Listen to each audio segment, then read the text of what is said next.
If you've ever enjoyed golf on TV before 5 o'clock in the morning, go ahead and hit that like and subscribe button. Folks, welcome back to another episode of Benzinga's Pre-Market Playbook. Today, the July 17th edition for Thursday. We await retail sales data. We do have some news to go over. We're one day closer to the weekend. The golf tournament across the pond has started. We're going to go ahead and trade this market today, do our best to find some opportunities and make some money. Benzinga's pre-market playbook for Thursday, July 17th begins right now.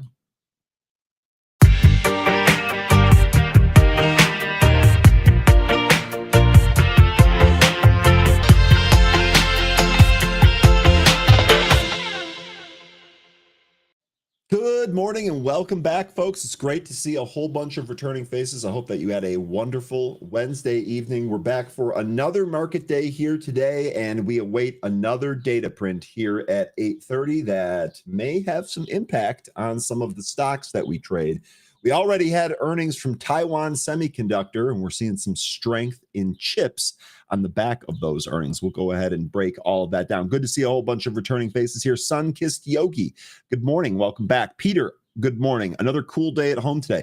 You know, it's cool here in Chicago, too. We had some rainstorms last night that blew out the heat, which is real nice. I got the windows open today. Hopefully my nose cooperates a little bit more than it did yesterday. We'll see. Good morning, Peter. Welcome back. Paul, good morning. Welcome back. Zach, good morning. Watching MP for entry after the offering yesterday. Will it drop more or will it shrug it off and shoot up? This is a really good question, Zach, and I think that you're onto something here. I suspect that pullbacks in MP and USAR might be viable. We'll see what happens here with the offering. I would say you probably don't need to be a hero on that. Wait it out and wait for it to confirm a bottom. MP definitely on the list to look at here today. James saying, oh, this is funny. 13's little brother. I think we call it his cousin. That XXII, that's a mover that's up on nicotine product headline. That we'll check that out when we go to the movers. Pete, good morning. Shanlu Trading, good morning. EKS, good morning. Kayla, good morning. Empyrean, good morning. Bernharding, Crimp Biscuit, welcome back. Chuck and Russ, welcome back. Barry the Goat, good morning. Yassine, Sassy Butterfly Chick, and Producer, good to see you all. Durkus, good morning. It's good to see you. Brian, good morning. Rooster, good morning. And Day Trader, good morning. Austin, welcome back. Good as always. Jonathan, Cad Monkey, and Chris, welcome back. Jay Grant, Kerching, I love it. Welcome back. And as Sassy Butterfly Chick reminds us all politely, please don't forget to hit that like and subscribe button. Actually, the earlier we do it in the show, I think, the more we exploit the YouTube algorithm. So that's cool. Thank you, Sassy. Glass half full, good morning. Circle Crazy, indeed, that bill got passed. So Circle's moving here. Ryan, good morning. GB Slice, good morning. Stefan, good morning. Laura in Florida, locked in and ready to go. Dan, good morning. Marie, good morning. Trade All Day, good morning. Yes, sir. Ezra, good morning. Harley, good morning. Marius and Vaughn, good morning. All right, let's go ahead and dive right in. We're going to start here with the SPY chart. I liked the button so hard it cracked my screen. Marius, that's no bueno. We don't want a screen crack, but I appreciate the like. I will take it. Let's go ahead and take a look at the SPY here. We are still holding up here near all-time highs. I think the interesting thing is on Tuesday, we had this bearish candle. It engulfed the body. It did not quite engulf the wick, but it was undoubtedly a bearish candle. And then yesterday, we actually had a hammer. And the hammer actually looked real good up until like the last minute, where the market came in a little bit and gave us a little bit more of a wick on the top. But nonetheless, a bullish candle regardless. Dragonfly, Doji, Hammer, whatever you want to call it, definitely had a bullish candle. We were a little bit higher here in the pre-market early on, and I got to think that was on the back of the TSM earnings that we got this morning, which is trading higher here today, and it's having a positive impact on chips and a positive impact here, or was, on the SPY. S&P futures are currently sitting at 0.04 to the downside, so we're just about flat, and we have come off the pre-market highs here since this morning. So that's kind of where we're at. I'm definitely going to be looking at the all-time high here. That's going to be 627.86. We'll see if we test that here. We're at 624, so we're really not even that far away we continue to sell off, we'll see if we breach yesterday's low on the Jerome Powell headline that was just simply rehashed news, by the way. As I had mentioned, while Story Trading was on, I hopped on with them. Not anything new. Not anything new from the night before. Then, of course, later in the day, we got the news that he's not going to fire Powell because he can't. So that actually just provided a buying opportunity. Now, we'll see what happens here. Again, we're waiting for the retail sales. So that's about 25 minutes away. Good morning, Kevin, Jonathan, Jay. Woke up early to watch the Open, and boom, Open. So that's the other thing here, Jay. Open, that's been a monster winner. A really, really great call. Almost a double from when you called it, I believe. I, too, woke up this morning and I was like, I'm going to flip on the golf. I'm going to see how that is. I really want to play some of those courses in Ireland, but that's another story.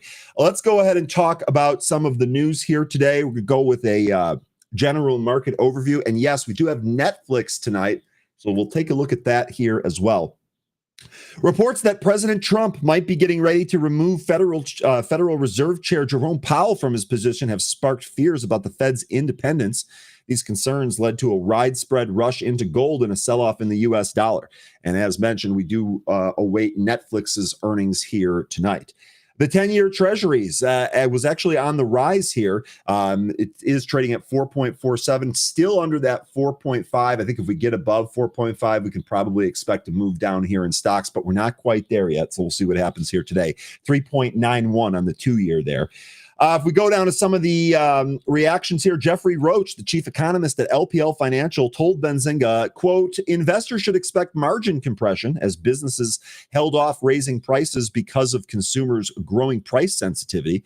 Roach's macro quick take was that the Beige Book reveals heavier margin compression in the coming months, cautioning the investors and the consumers. Quote, we're hearing from a lot of businesses and a lot of companies that are going to absorb tariffs in their margins over time, maybe 3 to 5 years in some cases, and slowly pass the costs along. That came from Alex Coffey, senior trading and derivatives strategist at Schwab. Meanwhile, Louis Navellier of Navellier and Associates supported Trump calling out Powell and said, quote, obviously, President Trump will continue to bash the Fed chairman Jerome Powell and push for multiple key interest rate cuts since higher interest rates are hindering real estate, other major sectors of the U.S. economy. Angelo Kirkafis of Edward Jones stated that earnings growth for the S&P 500 is expected to slow in the second quarter to around 5% from more than 10% in the previous 2 quarters. However, he said that for the full year, estimates call for 8.5% growth, which, if realized, would be above the index's long-term average of 6.5%. Quote, lingering uncertainties suggest that there could be some more volatility around these expectations, but next year's backdrop appears to be more favorable as corporate profits may accelerate or may reaccelerate amid lower rates and modest financial stimulus from the tax bill. So again, we'll see how all of that stuff shakes out here. I did really quickly want to talk about NVIDIA and TSM. We'll probably do those here together. I'm going to start with NVIDIA news here. Then we'll go ahead and take a look at the TSM chart and the TSM earnings. Jensen Huang says China leads in open source AI. On his 3rd visit to China this year, he praised the country's open source AI innovation during a fireside chat with Alibaba cloud founder Wang Jian at the China International Supply Chain Expo on Tuesday. This is actually nothing new. He has said this from the very beginning. Remember, he was one of the first people to say that he was impressed with DeepSeek and said that this actually might be good for the entire industry. I believe those comments were echoed by Sam Altman as well. He called the open source, quote, extremely powerful, crediting China's ecosystem with producing, quote, the best open reasoning models in the world today, highlighting DeepSeek, Alibaba's Qwen, and Moonshot's Kimi as, quote, very advanced, SCMP reported on Tuesday. Huang said China's collaborative engineering culture impacted open source development, enabling industries like fintech, healthcare, and robotics to benefit globally. He emphasized that open source models help China's AI progress and support global innovation. The visit comes just days after NVIDIA announced that Washington had approved export license filings for the H20 GPUs custom built for Chinese market to comply with the U.S. export controls. Despite the approval, Huang noted that Chinese firms haven't been able to place the H20 orders yet because U.S. agencies are still processing the final paperwork.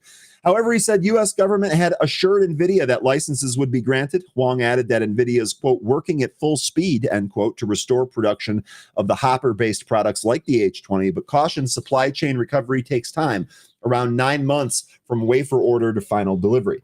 Analysts say that the return of the H20 availability would ease anxiety of Chinese companies developing large language models and could increase market share of foreign chip suppliers in China. While the H20 is less potent than NVIDIA's flagship H100, it remains the most viable option for Chinese firms after U.S. restrictions and has seen strong demand. Huang's remarks further reinforce NVIDIA's commitment to supporting AI development in China despite the geopolitical challenges. Needham analyst N. Quinn Bolton expects the U.S. move to lift export curbs on NVIDIA's H20 chips to boost the company's China sales significantly. In response, he raised his price forecast on NVIDIA from 160 to 200 and projected 3 billion in H20 shipments per quarter. I tell you what, that $200 price target looks awfully far away from the $80 low or whatever NVIDIA put in around Liberation Day, just marking another excellent opportunity for one of the leaders in this AI craze that's going on right now. He also estimates gross margin of nearly 100% on the previously written down H20 inventory. Bolton increased his revenue and EPS forecasts across the board. Fiscal third quarter and fourth quarter 2026 revenue up by $4 billion each. Fiscal 2026 revenue to $202.6 billion, EPS of 442 from 417, and fiscal 2027 revenue to $265 billion, EPS of 620 to 58 from 580, and introduced fiscal 2028 forecast of $315 billion in revenue and 725 in EPS, including 20 billion from China data center GPU sales. This company is absolute monster, continues to go. I agree here with Day Trader bullish. I don't know if that's what you were saying about this, but man, oh man, this definitely seems bullish. Seems like we're going to have some more room here in some of the AI names, in particular, some of these well-established chip names. He believes NVIDIA remains well-positioned to recover lost ground and grow in China due to strong demand and quick product adoption. NVIDIA's stock gained 28% year-to-date, topping the NASDAQ Composite's 7% gain.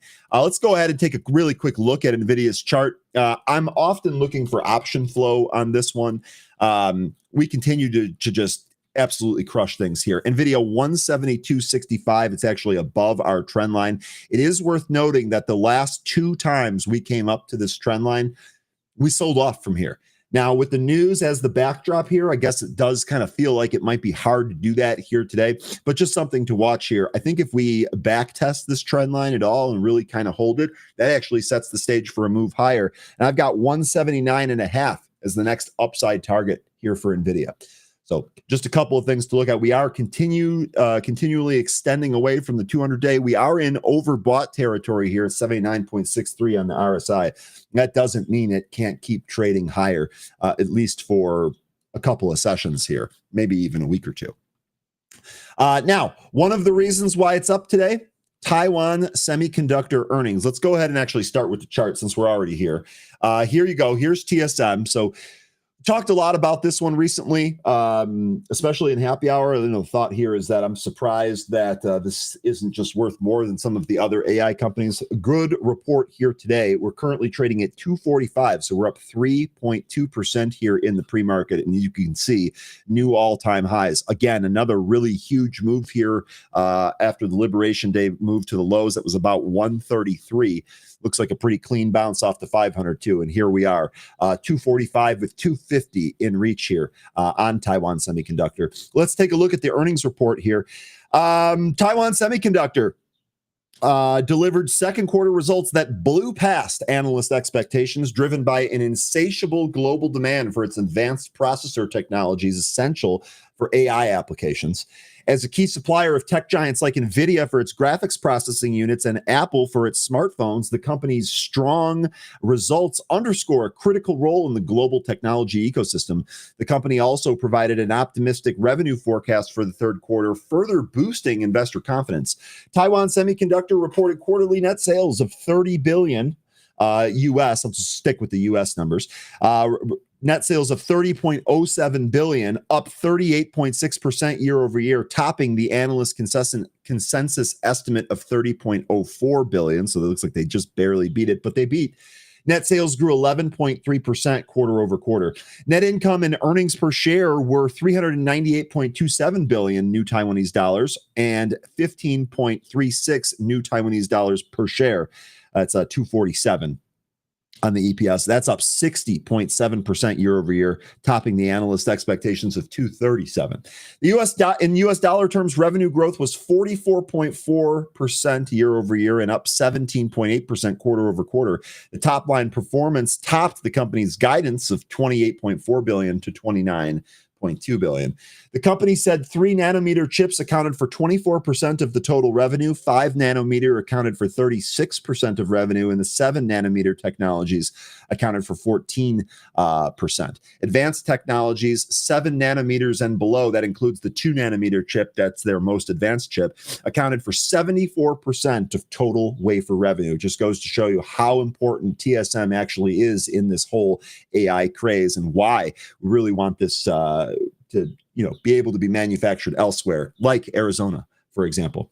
By platform, high-performance computing and smartphone represented 60 and 27% of net revenue, respectively, while Internet of Things, automotive, DCE, and others represented 5%, and 1%, and 2%. So 5, 5, 1, and 2, respectively. From a geographic perspective, revenue from customers based in North America accounted for 75% of total net revenue in the second quarter of 2025, while revenue from China, Asia Pacific, Japan, and the Europe, Middle East, and Africa accounted for 9, 9, 4, and 3. So this just goes to show you how important the U.S. consumer is for these actual chips. Taiwan Semiconductor's AI technology moat helped it expand its quarterly gross margins by 540 bips to 58.6%. The operating margin expanded by 710 bips to 49.6%. CFO Wendell Huang expects its business to be supported by strong demand for its leading-edge process technologies for the third quarter. During the second quarter, net cash generated from operating activities totaled 497.07 billion. I should just stick with the US dollars. 17.05 billion US. Capital expenditures for the company on consolidated basis totaled 9.63 billion for the second quarter of 2025. The company's cash and marketable securities stood at 90.36 billion for the end of the quarter. Now for the outlook here, Taiwan Semiconductor guided third quarter 2025 revenue of 31.8 billion to 33 billion versus the 32.7 billion analyst consensus estimate. So it just barely topped it, but it did top it. It expects gross margin of 55.5 to 57.5 and operating profit margins of 45.5 to 47.5. In a notable development, Taiwan Semiconductor Chairman C.C. Wei announced significant increase in the company's investment in U.S. chip manufacturing in March. The new commitment of $100 billion came in addition to the $65 billion previously pledged in April of 2024 for 3 fab plants in Arizona, one of which was already operational. Taiwan Semiconductor stock gained over 20% year to date and 57% in the last 3 months. That's what we were talking about from the Liberation Day lows. During the same period, the PHLX Semiconductor Index, which includes Taiwan Semiconductor, gained over 14 and 48%.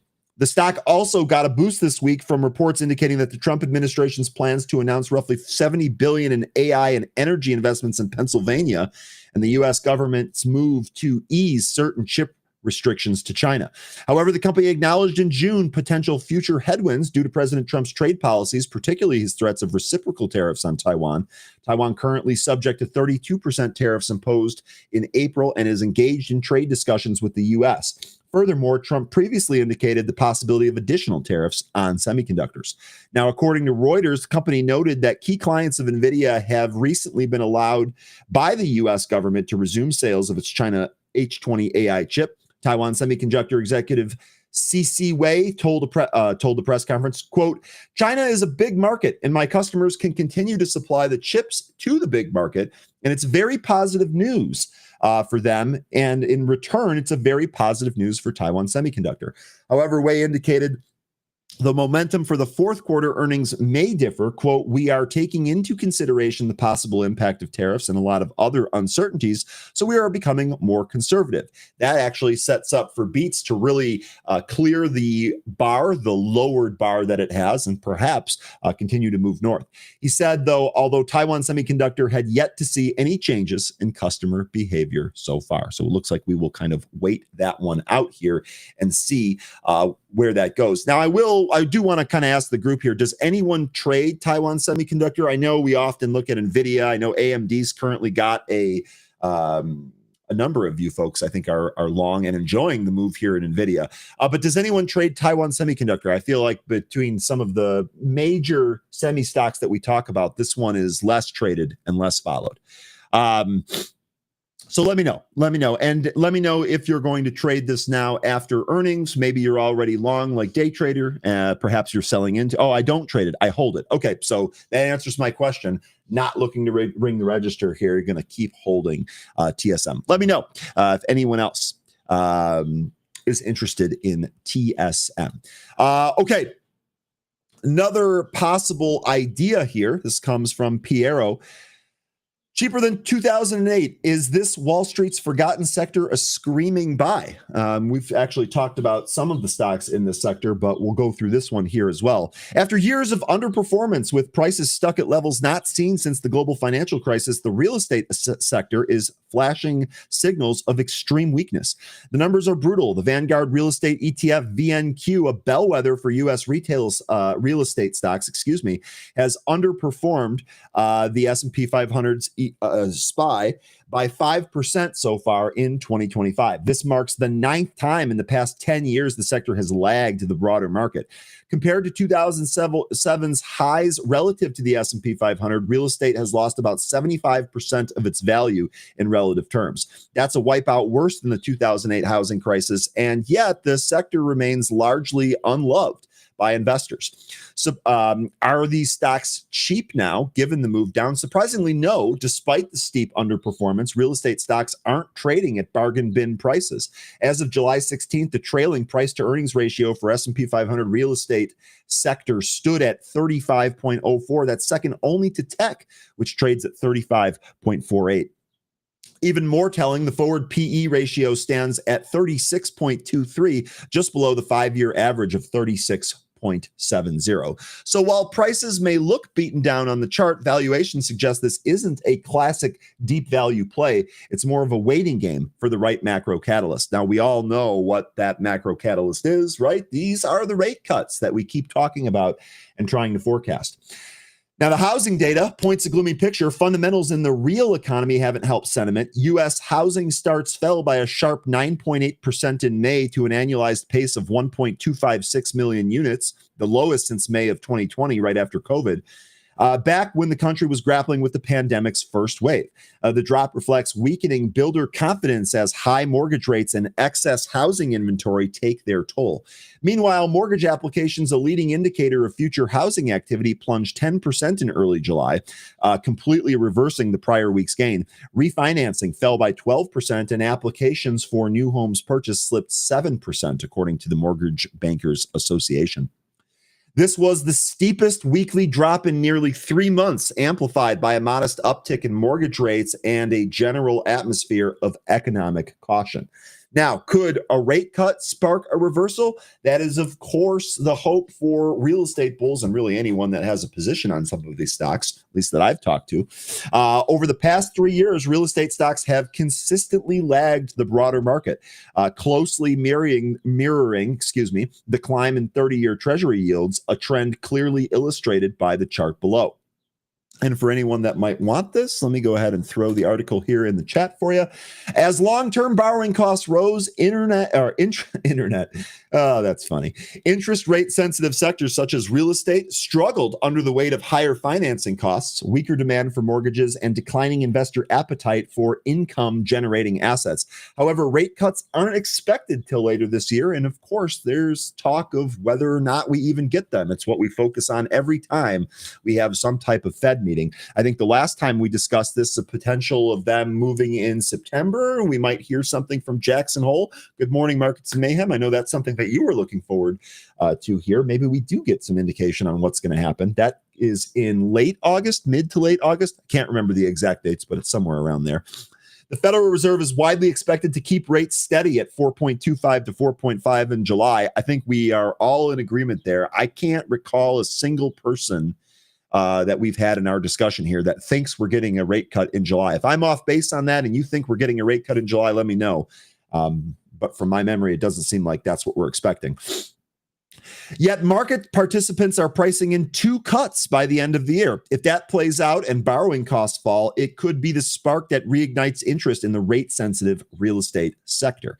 Falling rates would lower financing costs for developers, reduce mortgage rates for home buyers, and potentially stimulate demand across commercial and residential markets. In turn, that could breathe life back into real estate stocks, especially those tied to rental income or property development.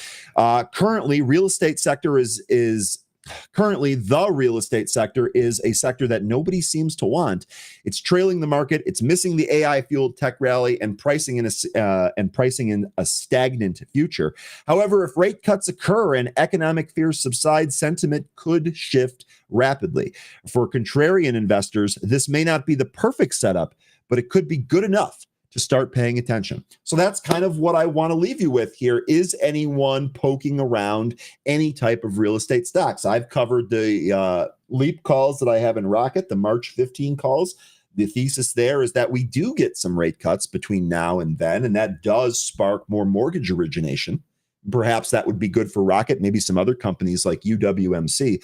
But let me know if there's any stocks out there that you folks are looking for. I know we were recently talking about Open Door, but what else is out there? Is anyone looking to trade Zillow? How about some of the home builders like KB Homes or maybe Toll Brothers or Beazer or something like that? Just let me know if there are any stocks that you folks are trading on that. And yes, I am 3 minutes until we get those retail sales. We'll bring that to you as soon as those are available. Now, in the meantime, let's talk a little bit of, actually, let's take a look at Netflix's chart. Let me go back to Pro here. We'll pull up Netflix. I guess I'll start with this before we look into the preview. Is anyone interested in Netflix? I'm sure there are some of you that have long-term positions in Netflix. I guess that's not what I'm asking about. I'm asking about new trades. Is anyone looking to play this here for earnings today, or maybe even a swing here? Netflix has just been an absolute rager this year.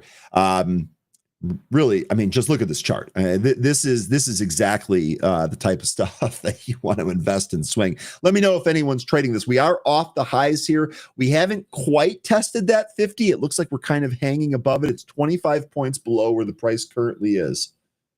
But maybe we retest that 50-day. Let me know if anyone is looking for a long here on Netflix or short. Let me know if you have any trade plan here for Netflix for earnings. Streaming giant Netflix gears up for its second quarter earnings on Thursday. MoffettNathanson analyst Robert Fishman says investors should look forward to a strong performance led by price hikes and early momentum in the platform's advertising business. On Wednesday, Fishman said he was expecting mid-teens revenue growth during the second quarter while speaking to CNBC's Closing Bell Overtime, while pointing to pricing increases and the ramp-up of ad monetization as the two primary catalysts for driving bottom-line gains. Quote, the results of these pricing increases and the early innings ramp up in the advertising monetization of their engagement really allow a lot of these revenue dollars to flow down to the bottom line.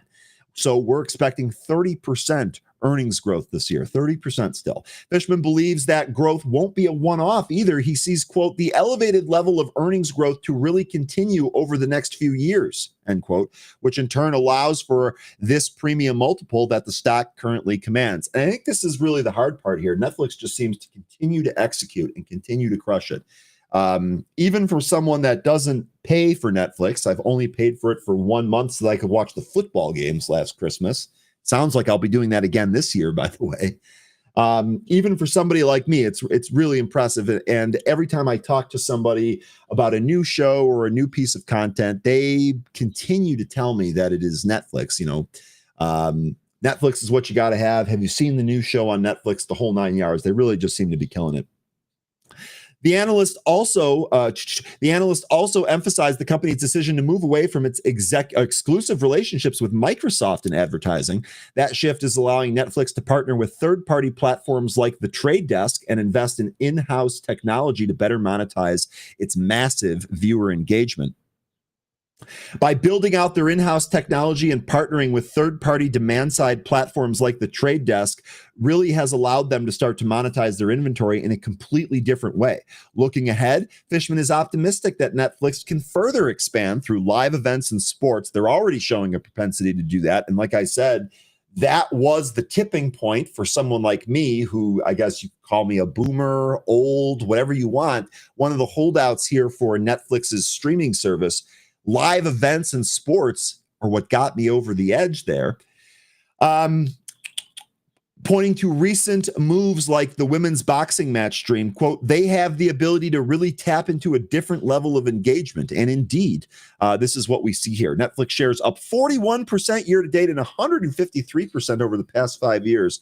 The market cap of $532 billion. Man. According to reports, it aims to double this figure to $1 trillion by 2030, while tripling its operating income from $10 billion in 2024 and growing global subscriber base to 410 million from the existing 300 million. It is particularly focused on international markets with high broadband penetration, such as India and Brazil, to attain this goal. Sweet One is asking, does Benzinga use the Trade Desk? Not that I'm aware. I would probably have to ask my development team to confirm that, but with all of the discussions that I have, I've never once heard that mentioned. So I would say right now, I don't think that we do, but I'll go ahead and check into that and get you a confirmation on that. Okay, almost done here, and then I'll go to the retail sales. Looks like they're out. Not a whole lot of movement, maybe an initial pop there, and then it came back in. We'll get to that here in a sec. Let's see, where did we... there we go. In the lead up to its second quarter results, analysts are citing a weak dollar and strong performances hit by the series Squid Games to drive momentum. Company is set to release their earnings results today. This says 12:45, but I'm pretty sure that's after market here. So, okay, we'll check in on that. Let's go back to Pro here, check in on that data print, see what we got here today. All right, U.S. retail sales month over month for June, 0.6 versus the 1/10 estimate. That is over the estimate. U.S. initial jobless claims, 221,000 versus the 233,000 estimate. U.S. core retail sales month over month for June, 0.5 versus the 3/10 estimate. And the Philly Fed manufacturing for July, 15.9 versus the minus 1.2 estimate there, 1.2 estimate there. So there you go. Again, as mentioned, the market did pop on that initially, although it's really kind of come back into where it was. It looks pretty unchanged. And here we go. Markets Mayhem saying that's stronger than the expected retail, just as Bank of America data suggested. Well, I'll tell you what, at least someone got it right, because yesterday the PPI, that came in under all 50 Bloomberg forecasters. Every one of them was wrong. Nice to see that Bank of America got this one right. Yassine is asking me, would you play Netflix for Netflix earnings today? No, I wouldn't. I don't necessarily have an angle on either side, and I'm already getting hit because I played Abbott Labs small for earnings here today, and Abbott got hit here. So no, I probably will not roll that into another. I probably will not roll that into another earnings print here. Okay. Let me go. Let's see. I do have one more. So let's time. We got oceans of time here. And actually, let me go back to the Palantir story. Mayhem, I'll get you a link when the market actually opens here. Stay tuned for that. I'm sorry, I forgot to send it before I started here this morning. Palantir. This to me, it got me laughing. I don't want to say this is impossible, because Palantir has continued to continue to impress, but man, oh man, some of these predictions are wild. Palantir Bull sees 562% upside. 500 is the lowest the stock can be in 5 years. So definitely want to get your opinions here on Palantir, if they've changed or if they've evolved, let's say. Longtime Palantir bull Tom Nash is doubling down on the stock following its 434% rally over the past 12 months with a new 5-year price target of $1,000 a share, representing an upside of 562% from its current levels. Yes, 562% from right where it is today.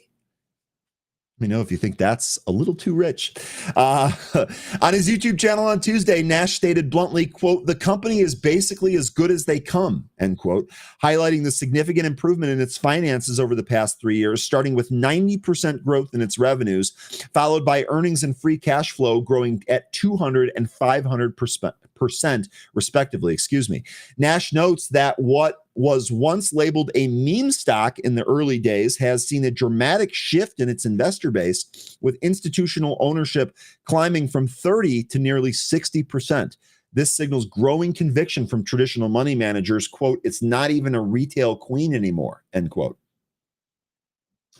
According to Nash, Wall Street continues to be behind the curve when it comes to Palantir. Quote, "Wall Street never understood it. It doesn't really understand now, except the fact that the price went up a little bit." I would argue that it went up by more than a little bit, but hey, that's just me. He now says that his previous $500 price target for the stock is now his bear case scenario, which already represents an upside of 231%, followed by a mid case of 754, and finally a bullish price target of $1,000. 500 is the lowest the stock can be in 5 years. 500. He emphasized Palantir's scalability, describing it as, quote, "literally the entire software infrastructure for running large language models on big business," end quote. Despite acknowledging valuation concerns, he urged long-term investors to stay focused on fundamentals, not fear-driven narratives. I like this guy. I like this guy a lot. Quote, "Never too late to buy good companies, good businesses, as long as you have a long-term horizon," end quote, he concluded, citing Peter Lynch. Not a bad person to cite there. Markets and Mayhem saying, "I'm a longtime Palantir bull with a cost basis of $7, and I do have an upbeat outlook for the company, but it's extraordinarily overpriced here." Okay, so it doesn't sound like you'll be adding to your winning position, but hey, you're long from 7, stock's what, 150? That ain't too bad. Not too shabby. Not too shabby there. I will say, as this stock was really making its move higher, we're long via some options, had risk pretty well controlled by using a multi-leg option strategy. We used butterflies to trade that one. And those were several 100%. But man, oh man, it holding shares here, that would have been the move. Holding shares here would have been the move. I still can't believe that we were fighting off someone that was trying to tell us to short this every day. Do you folks remember that? Short Palantir every day was the call. He's not around anymore, probably carried out in a body bag. Anyway, several other prominent experts and analysts have echoed similar bullish consensus on Palantir in recent months. Senior analyst Dan Ives of Wedbush Securities refers to the stock as the Messi of AI, with a price target of $400 per share, implying a $1 trillion valuation. Investor Martin Shkreli, popularly referred to as Pharma Bro, says, quote, "There's no reason they can't be a $10 trillion company," end quote, since the company's TAM, or total addressable market, spans all of the Fortune 500 companies and their substantial inefficiencies. However, not everyone's on board with the 25 analysts tracked by Benzinga having a sell rating on the stock, with a consensus price target of 76.72, which is 49.76% below its current price. So I guess my follow-up question there, we're talking about this maybe being overpriced. Are these analysts off base and the stock is just massively overpriced and due to come in? Or do these analysts need a kick in the pants and maybe reevaluate some of their targets? I think that's the big thing here that we're trying to figure out. Okay. Just looking at some of the rankings here, by the way, 97.42% of the growth on the growth score for Benzinga's growth ranking, and 98.94% for momentum.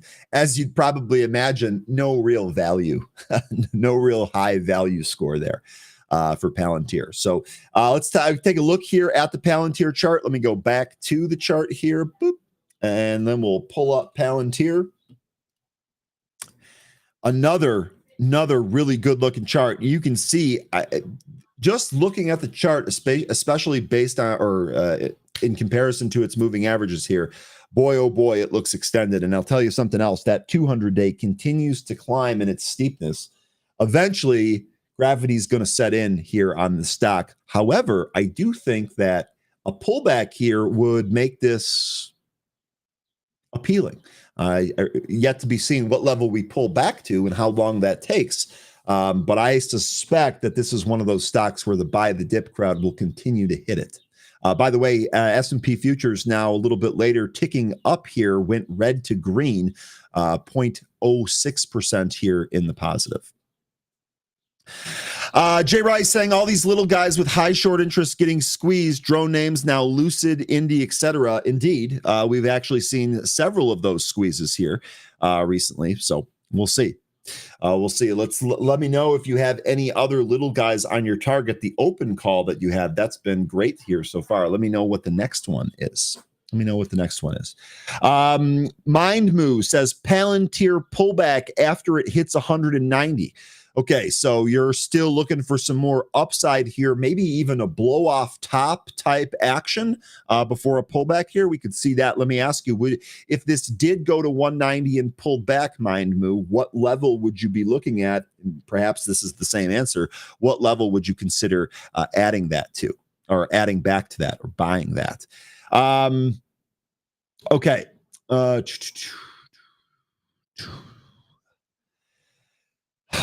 Markets Mayhem, remarkably, the Palantir volume skew is only slightly bullish, so we're not seeing a strong case for selling calls yet. Mindmoo, as far as the target there, if it does hit 190 and pulls back, you're looking for 110 to 120. Okay, so that would actually be a pretty significant pullback, but pretty good. Pretty good. Ray, you want to take a look at OKLO? Yes, we can absolutely do that. Let me add that here to the list. I really only have one more story, and it's on Sarepta. Did not have a whole lot here this morning before 13 shows up. Let's go ahead and actually take a look at OKLO right now. That way I won't forget it or get too sidetracked. Here is OKLO plus 3% here today. This follows 5.5% plus yesterday. This stock's been an absolute rager here. It certainly looked, you know what we had the first time? I actually think, didn't we have something like this? Yeah, we did. We had a trend line just like this that got back tested. It's so crazy now. In fact, let me get rid of this head and shoulders because that didn't happen. LOL. We could probably also draw another trend line along the top here. And now this gives us another target here for OKLO. See if this continues here. It's worth noting we're actually not in overbought territory yet.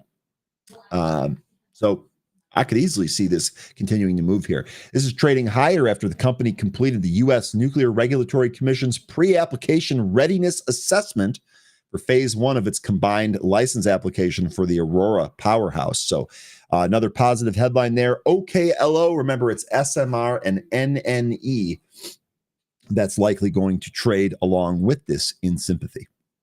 So there you go on OKLO. You know, let's take a look at some of the short interest here. We didn't miss anything from that PR, right? Nope, got it all there. Short interest here on OKLO, 10.69% of the float shorted, but only 1 day to cover. So it still has some short interest, but it's not astronomical yet. Still, could squeeze. Positive short, medium, and long-term trend with a ridiculous momentum score there of 99.27. Just huge here for Oklo. And today we've traded about 500,000 shares here. So nothing crazy yet in the pre-market. Up about 2%. We'll see how this trades when the market opens. And then let's just take a quick look at open here. I know this was a live call here from Jay Rice in our chat. Just been an awesome Awesome call, really. It's rare that something works this well, this quickly. But here we are again, finding another morning here. We're up 40% here. This stock took out $2 here today. I think the buy call here, or the first conversation we had about this, I think it was $1, wasn't it? I think that it moved from a penny stock to $1. We talked about it right there at about $1. Open continuing to rip here. 210 now in the pre-market. Okay. What do you think about Mustang Bio? I don't have any thoughts on Mustang Bio. It's not a company that I follow. Can you give me your feedback on ASML, which of course reported earnings yesterday? Yeah, one of the things I was saying yesterday is that we might actually get a bounce in ASML, just because they were saying that they're preparing for growth, but they just can't confirm growth. So this has to do with their guide, which is one of the reasons the stock sold off. The way the CEO worded it kind of told me that, hey, maybe there's a potential trade here. We really didn't get that bounce. We did get a bounce yesterday, but it came following another leg down. I actually thought this might have a chance to bounce right out of the open. However, in the pre-market today, we held those intraday lows yesterday. So this might be one to watch here. You might have some of the bad news priced out of this one after its negative 8% move yesterday. It's down another 1.4% here today. If it can hold that low of the pre-market here, you might have a quick upside trade here. Quick upside trade here on ASML. This is going to be a really important company. It's not going anywhere with what we've seen here from NVIDIA and TSM. I think this is still a quality company to try and trade here. Okay, real quick before 13 shows up, let me get my last story here. This has to do with Sarepta. This is ticker SRPT. Here's what Sarepta looks like. So this stock popped here in the after hours and is holding its gains at least somewhat here today. Sarepta Therapeutics shares are trading higher after the company announced plans to restructure, reduce headcount, and implement cost savings measures. Baird raised its price target on the stock from 30 to 35. If we reset this chart here, remember, this is what the Sarepta chart looks like. You can see recently we've had some bad news here on Sarepta on some of its drug trials. This continues to move lower.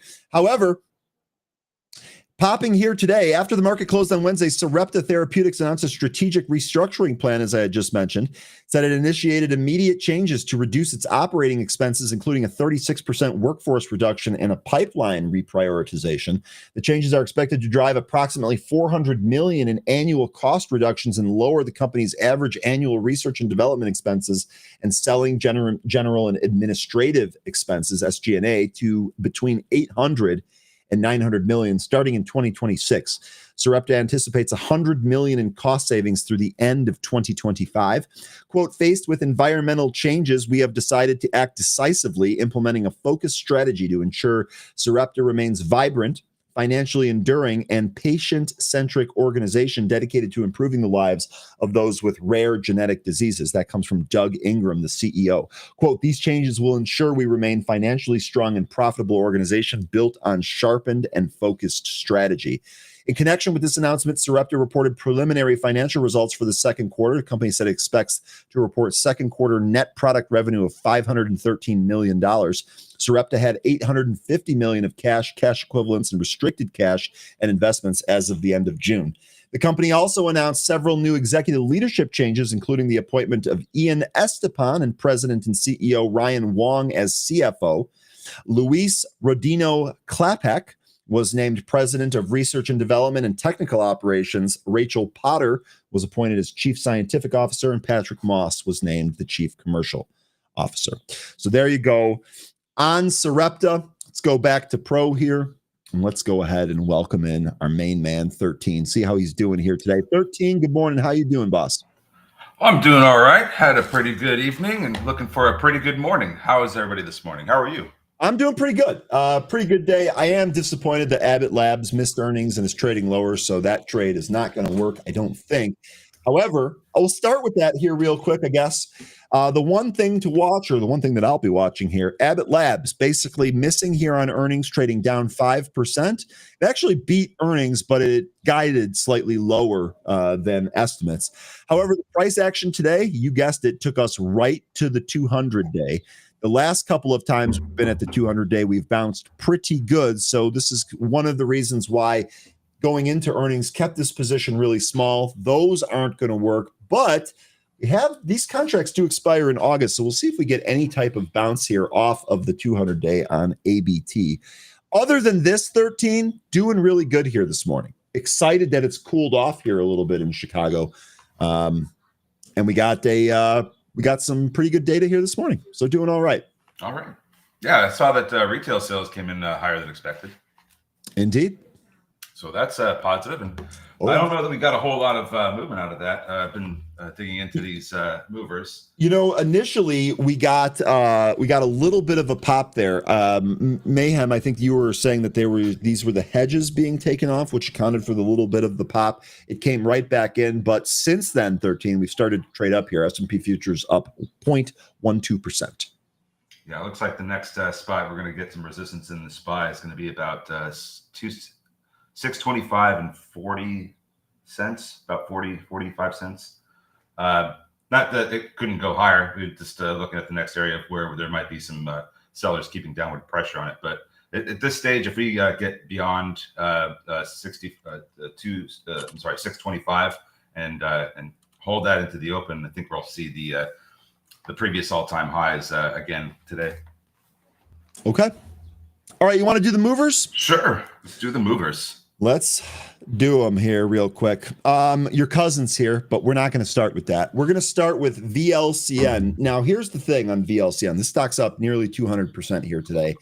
I can't see any news directly to directly attribute this move to. Excuse me. So kind of feels like it's trading up on new news. We did have a 13G, but that was all the way back on July 2nd. Nonetheless, here, VLCN up 185%. Looks like a pretty good move. 32 looked to be the top there. Quick look around the horn on this one. Short interest of 5.12%. That comes on a days to cover of 1. Average volume on this thing is a ghost town, 22,500 shares per day. Today, we've traded just shy of 7 million. You got anything here on VLCN? Well, there was no news on this, but they did do a 1-for-8 reverse split last month. So that has brought their float down to 544,000, making this very easy to push around. The only thing I can think about what we're seeing here is that this was getting some attention because it was coming off of a bottom. And I guess some folks just saw this and said, hey, let's see if we can fill this gap. If you look at a daily chart, there's a gap that goes from February 4th to 5th. It's just a massive drop from about $25 down to $16.50. It's to the left some more. Yeah, it's these moving averages are just crushing my thing here. Here's the gap that you're talking about, I believe. Yeah, and we just completely filled that. And now we did a smaller time frame in the pre-market here. Starting to put in a bit of a bearish formation here in the chart. Looks like a kind of a slanted head and shoulders. We'll see if that ends up being the case. But one thing that's going to have to happen here, if this is bearish and we're going lower, we need to lose that $23 handle, maybe even a little bit lower, about $22.60.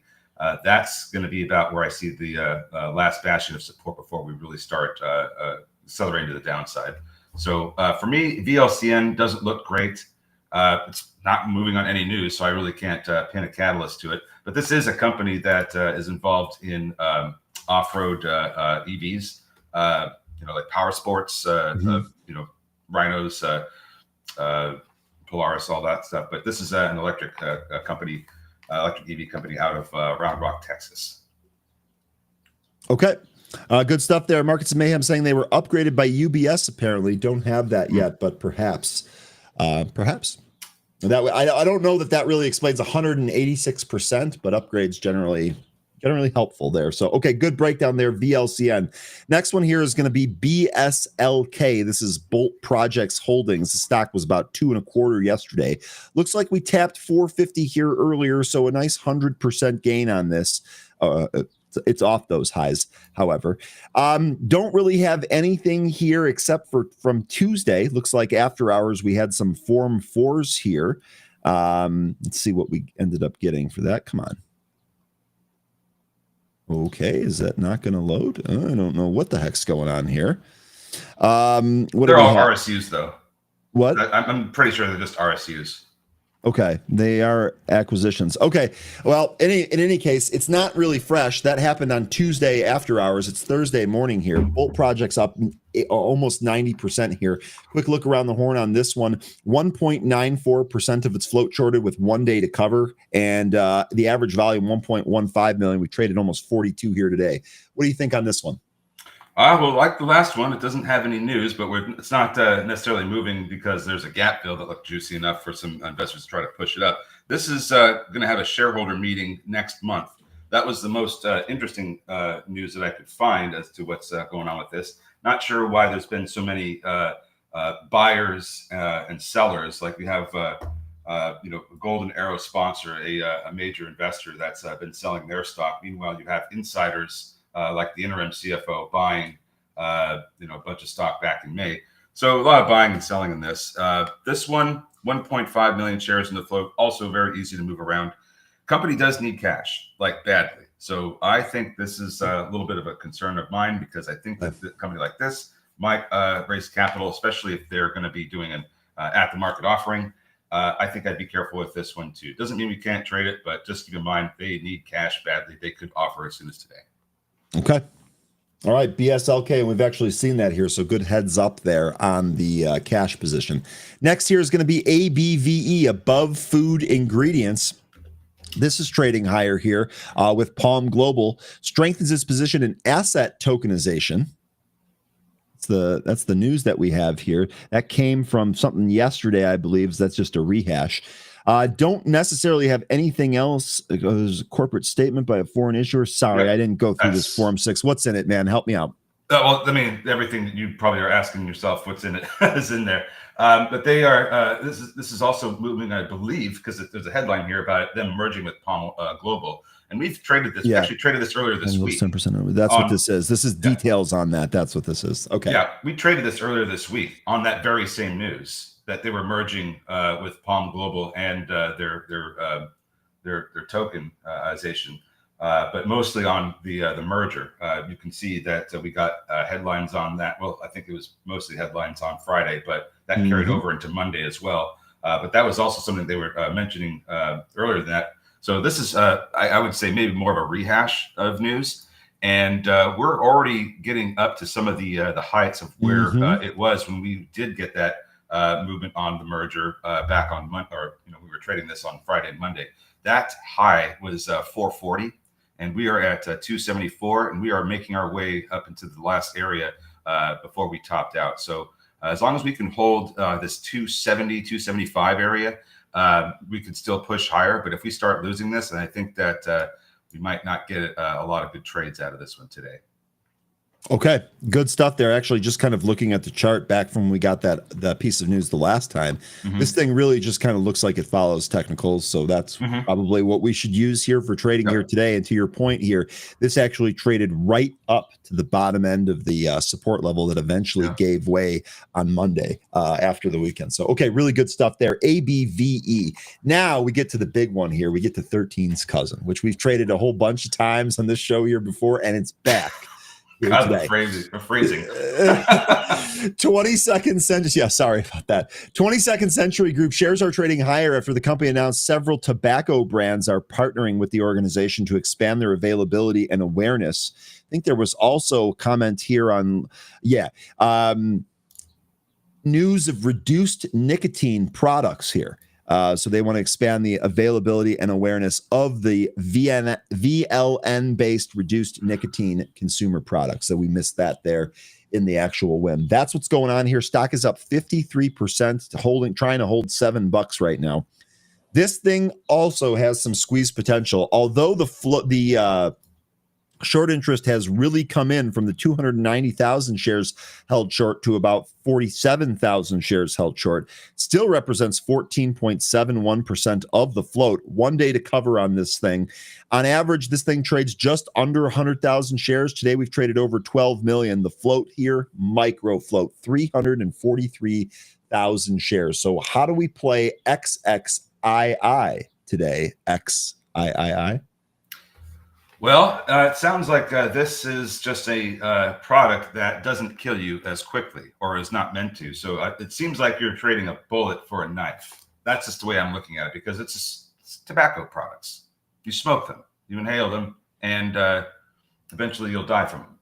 So to me, this is, just another company that if you want to trade it, go ahead. But if you have, moral hangups, that's fine too. Don't touch this. There's better stuff to trade. The concern I have with this one is the way it trades. You can see that we did see some movement in this back on the 11th, which I believe was, what was that? Friday last week. Yeah. This popped in the. This popped in the. Or maybe it was Thursday when it. No, it was Friday in the after hours, and then it was week into the pre-market over the weekend. But they received news about this very product. It popped and then it came right back in. And now we're seeing the pretty much the same price action, only just to a larger degree. Extent it popped, went all the way up to 1333, and now it's come back in. This might provide a good bounce trade into the open, but I don't think I'd be expecting a lot out of this. It could do whatever it wants. It's a very low float, so this could go anywhere. But I don't think that this is that great of a trade. If you look at see what happened in the past, this thing, it pops and then it comes right back in. It doesn't necessarily take off again. But I don't want to say that it's not going to. So if you feel like you want to trade this one, go for it. I think there's better things to trade. I don't know that there's going to be a whole lot of moves out of this one. But the low float makes me think that there could be. But at the same time, I just don't like this company. They also don't have very much cash on hand, as I recall. They lost about $4.5 million last quarter. They have 1.1 million in cash, so they are going to need some more money at some point. How they get that? It's usually through a capital raise, private placement, or some other event that can potentially dilute the shares of this company. And with a float of 343,000, they can afford that. This thing basically in the pre-market here completely round tripped the move. We're back down to where this thing consolidated yesterday after that news was fresh. So all of the excitement here today, round tripped, still holding higher by 51%. Yeah. Now, okay. And there could be a bounce at the open, just to, but at the same time, I feel like there's better stuff to trade than this. Maybe even the ones that have no news might be better trades. Yeah, I agree with you. We've seen the other thing is we actually have like a familiarity with this one, right? We've seen this thing.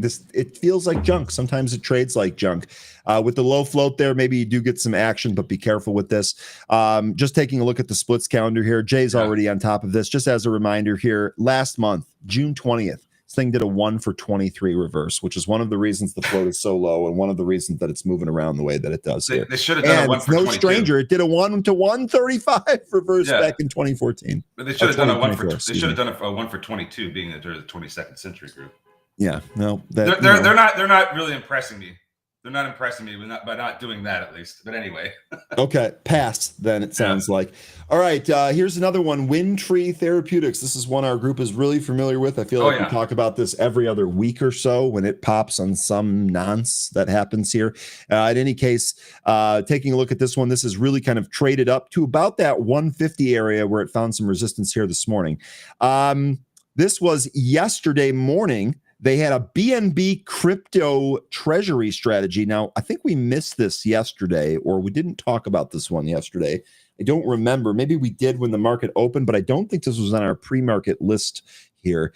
BNB crypto treasury strategy with an agreement for $60 million investment led by Build and Buildcore with up to 140 million more in follow-on subscriptions. So this is why I think this is why it's moving. I'm not sure why it's popping here today, but this is the most recent news here for ticker WINT. Just a word of caution on some of these Bitcoin treasury names. Some of them do really well. Some of them don't do very well. Just be really careful with it. It doesn't really look like there's a whole lot else in here. The only reason I know about the BNB coin is because my buddy who lives in London made a fortune off of this. And he reminds me about it because he told me to buy it and I didn't know what it was and I didn't buy it. So he reminds me all the time about how good this was. I don't know what the utility is here. I don't know what the plan is here. And so as a result, I would remain a little bit cautious Quick look around the horn on this one. 15.35% of its float shorted with 1 day to cover. That comes on 7.5 million shares of volume. Today we traded 42 million. What do you think on this one? Oh gosh, I remember trading this one plenty of times. We were always saying, "Hey, look, this is breaking out." Went. So, it was. It also went back down. Let's not forget. Yes, it's true. This is focused on late stage therapies for critical conditions and diseases. So, like SONN earlier, this is a biotech company that's getting involved in the crypto treasury space. I don't know anything about the BNB crypto, but it does seem like this stock is coming off of a bottom because it was trading at 36 cents late last month, not that long ago.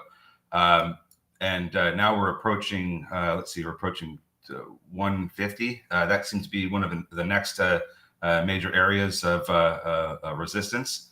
So if we get through that, we could see $2, 204. I think that would be about where I would think this goes to. Not to say that it couldn't go higher, but it seems like that's about where it's going to head to with some of the it's a dumb level. One of those dumb levels that has a 65 EMA on the daily up there.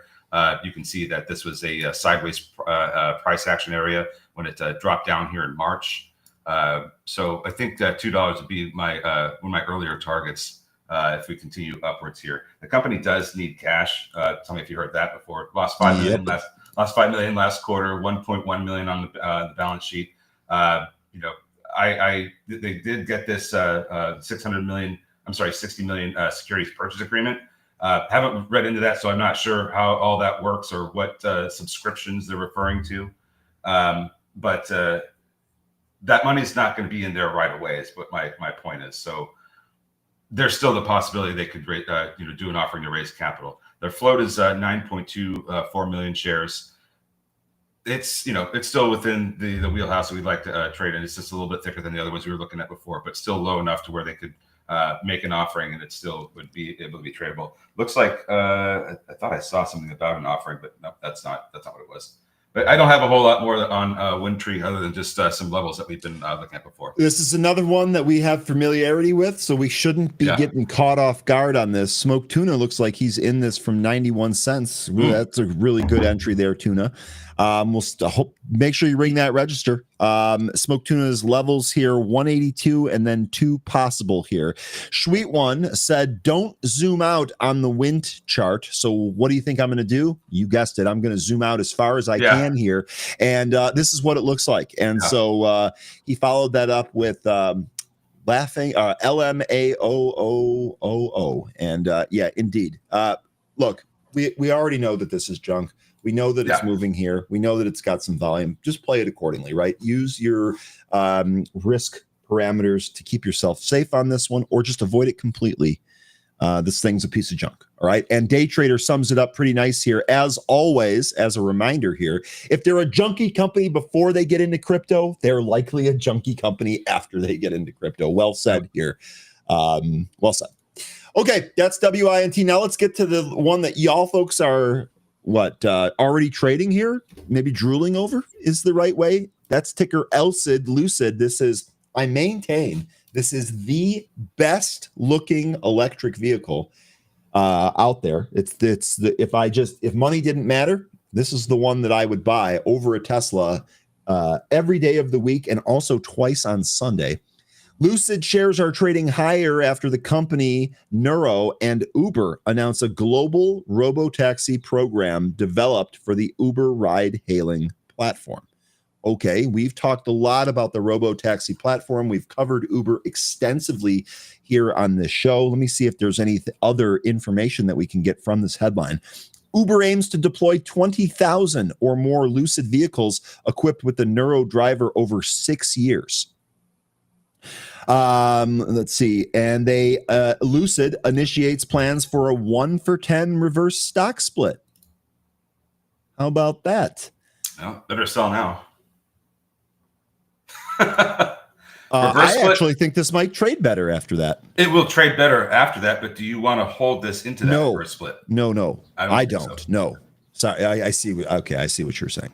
Let's see if we can get a date on that. I clicked on the wrong thing again. Ryan, wake up. What are you doing?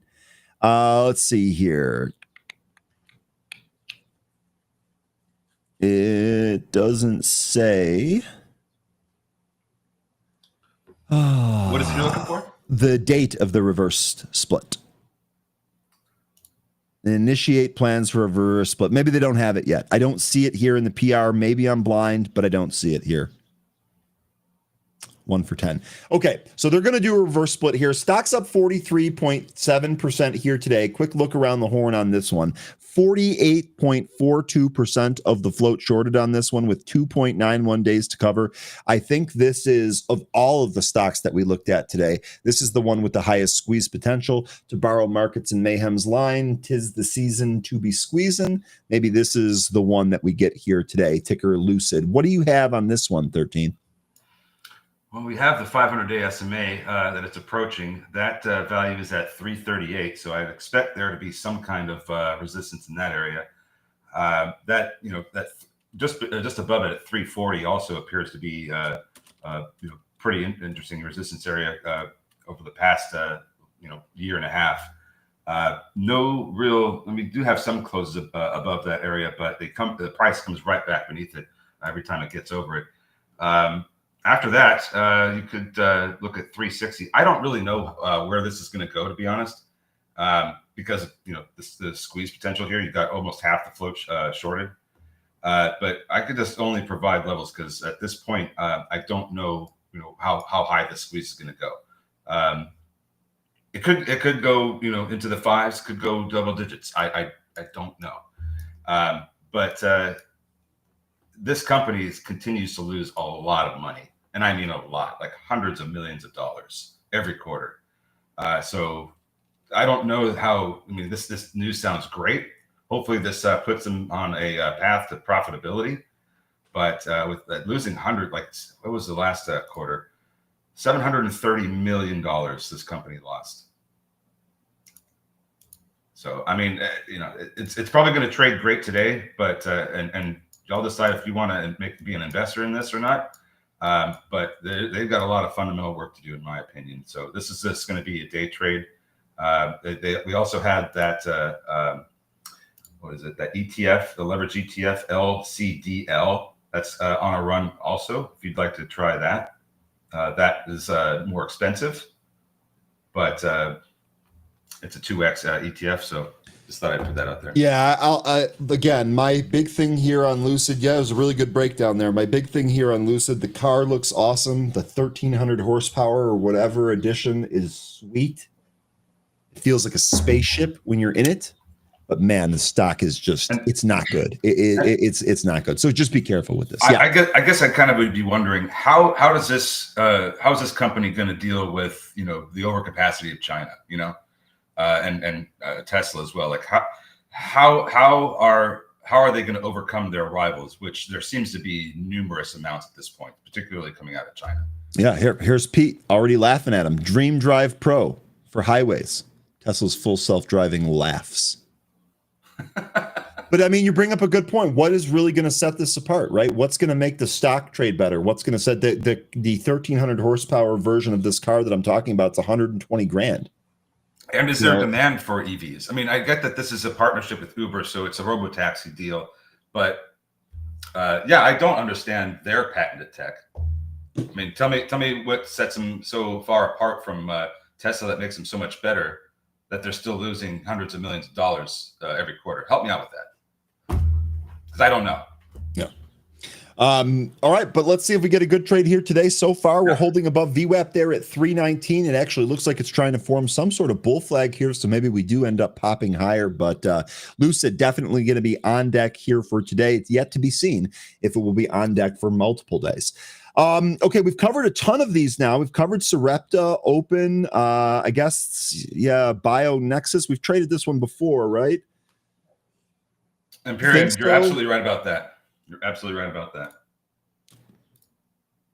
So, it could turn people off to the EV. The EVs seem to be losing their popularity. They're the luxury car of the EV market, says Bigab's. Mm-hmm. hold on a second. Let me just look at something. So why aren't they making money? I guess that's my whole point is that there's such a great EV car. It's a luxury vehicle. It's this, it's that. I don't understand their technology. They lose hundreds of millions of dollars every quarter. How come Ferrari doesn't lose hundreds of millions of dollars every quarter? They're a luxury car. They have an established brand, I think, is the answer that you're going to get back there. But okay. Yeah, Matthew here saying time. So time. Okay. So, but that, look, I mean, then you can wait, right? Then you can wait until the stock starts trading better if you're going to be an investor in it. Today, let's see what we get. I think that's really all I have here for the movers. I guess we could just take a look. BMNR is up a little bit here in the pre-market. SBET, these are recent runners that have moved. SBET's actually up 6.5% here. I don't think there was any news on this. No, this was all from yesterday. So nothing new here overnight. SBET looks like some continued momentum here. Yeah, it's all from yesterday. Yeah, you're right. Yep. So, okay. What else do you want to take a look at? We got 15 minutes till we open here. We're going to get Markets and Mayhem on after the open a little bit. If he's available. I don't want to speak for him if he's available, but is there anything that you want to look at here in the morning? You guys are asking for VLCN as if we didn't just cover that first here. Oh, I see. It did rip to 60 since we covered it. So LOL. Yeah, this is a EV off-road manufacturer in outside of Austin, Texas. That's what it is. Okay, that's what in the world it is, Brian. So interesting here. When we first looked at it, we didn't have this news. Now we do. Volcon announces over 500 million private placement to initiate a Bitcoin treasury strategy. Oh, wow. Okay, so let me add this to BTC Treasury. Volcon announced the private play will use at least 95% of gross proceeds to acquire Bitcoin, which will serve as a primary treasury reserve asset. So they're basically just going to buy a bunch of Bitcoin and hold it. Yep. That's it. That's literally it. We're not going to make our cars better or anything. We're just going to hold this Bitcoin. No, to the moon, baby. And I was saying earlier, this is they had plenty of cash to continue with operations at the current burn rate they're going. This is completely different. Private placement, raising capital, but without diluting shares. So now they're going to do what? Buy Bitcoin near the all-time highs? Yeah, looks like. Day trader. This is what we've been seeing with a lot of companies. They, especially these penny stocks. They just raise capital, say they're going to start a Bitcoin or crypto treasury, stock takes off, comes back in. So two good points here, actually. Two good points here. Day trader saying at least they chose Bitcoin. Yeah, they could have chose Binance and it wouldn't have been as good. Tess here saying better than holding just cash. And given the move that Bitcoin's been on, that's actually true too. Now, I guess, if Bitcoin trades down, you could see they should have just held cash, but that's just hindsight. So, all right, we'll see here on VLCN. Stock is up a whopping 347%. Claw United is asking if you should sell the news. Claw, I don't have a position in this, but I can assure you that if I had a position in this, even from yesterday at around $9, I'm selling today at 41. At least selling into this, at least partial. I mean, to me, if I'm holding an equity from $9 and it goes to $41, unless I have an extremely long-term investment view on that, I'm ringing that register. That's another one I'm ringing that register. When you bring up a longer-term time frame, just don't look to the left. This is here you go, sweet one. Look at this. Yeah, and it gets worse. It gets so much worse. Oh well, you don't have enough. It's bad enough for what I have here. All right, the point's been made. If you get 22 on there, oh man. So this thing has been reverse split into oblivion. Okay, let's be rather obvious here. Let's be careful with this one. How about that? All right, let's be careful with this one. Jay Rice mentioning that they make golf carts. Jay, how are their golf carts? Any experience with that? Another reverse split short squeeze, indeed. But look at Indeed. if you look at their website, they even have military sales. That's funny, but they're Armored basically golf carts. I mean, that was a joke. Yeah, they're like these off-road EVs. You know. So this is down from a split adjusted all-time high of 25.862 million. Oh, some of this stuff is just a laugh riot. Okay. Yeah. Okay. We also, the only stock that you folks wanted to take a look at was OKLO. I'm seeing here. I'm seeing some mention on Joby and Archer. So let's do that here. Here's Joby. So this moved yesterday. This moved huge yesterday, like 17%, moved another 1.53% here today. Archer moved in sympathy with this. And also Archer has some type of event here today. Let's see if it's on. No, I don't have it on this. Here, I found the tweet for this. Let me see if I can find that here. Let me go back to, we'll just go to the big chart here. We can do Joby or Archer here. 13, I know that you like Archer. Also, the thing when comparing these two, Joby looks quite extended. Here's your daily chart here for Joby. If we take a look at Archer, this not nearly as extended. So as far as me picking a trade here, we have a nice little trend break here on Archer. I'd probably go to this one. I've had success with this in the past. But these two obviously moving here. 13, give me a second. Let me try and find the tweet that I had up. That was easy. Today, Archer CEO Adam Goldstein will take the stage again today, July 17th at 1:30 p.m. Eastern to talk about defense and manufacturing at the Reindustrialized Summit in Detroit. So you are going to have a summit here where the Archer CEO is going to be talking. I don't know if we're expecting any news out of this, but keep this in mind. This company's CEO will be on the horn, if you will, at 1:30 today. Is he? I get that people like Joby better than Archer. I like Archer better than Joby, but I've been saying that if you like both, I don't think it would hurt if you just ended up picking them both up, because look at what both are doing. So if it's depends on what you want. If you like one or the other, go for it. But if you like both, I don't think it hurts that you get into either one of these, because they're both apparently leaders in the eVTOL space right now. Indeed. These two, I think, are the leaders. Archer here has, I guess, some backing from Kathy C-Dub saying Joby is ahead in the FAA regulations stage. To me, though, that actually leaves more room for Archer perhaps to catch up here. And as I was just saying about the charts, the Joby chart clearly more extended than the Archer chart here today. No, it's fine. I'm not going to argue with anybody about whether they think Archer or Joby is better. It's just a personal thing. They're both doing great. But you're probably right about the Joby news. And I do understand that they do have a slight edge over Archer in terms of FAA regulation, but they're not too far behind. Okay, good stuff there. Glenn mentioning Ondas here. Ondas, I love that this is finally performing for you folks. And I love that you guys got to see when this really started to trade up in March and we started to get excited and the stock came back in. This is often what you're going to see. You got to see excitement and then disappointment live. And now, because we've had patience and conviction, now we're starting to get the move that we had hoped for. Shout out to half of the group here, like guys like Izzy that was trading on this back and forth. You haven't been following this for years and buying it early like I have. So good on you for being able to make some money on that. However, I think we might still have a pretty big move ahead of us. As Glenn was mentioning here on this yesterday, what a candle. Here's yesterday's candle. You want to talk? We talked a little bit about engulfing candles earlier. You want to talk about an engulfing candle? It is the one from yesterday on Ondas, a bullish engulfing candle here, without a doubt. Look for the 0.236 level next. That's 267. Our pre-market high here today was 252. This is a great looking chart. Remember, we've talked a lot about how this is a stock that has a very big FinTwit personality in it.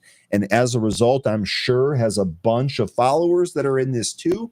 Those people likely are going to be some weak hands. So when we see this stock or this company report some news and it trades up and then it gets sold into, we really shouldn't be surprised. We've seen that a number of times now. It'll be interesting to see here if we can pop above and hold above 250. But this chart, what do you think about this chart, 13? I don't think I've asked you about this in some time. Oh, that's a nice breakout. Sorry, I was looking at a couple others. I'll get to those in just a second. But yeah, OMDS, that's a nice breakout there. Coming up to some resistance, it looks like at about 250, based on the topping out there you had at the beginning of the year.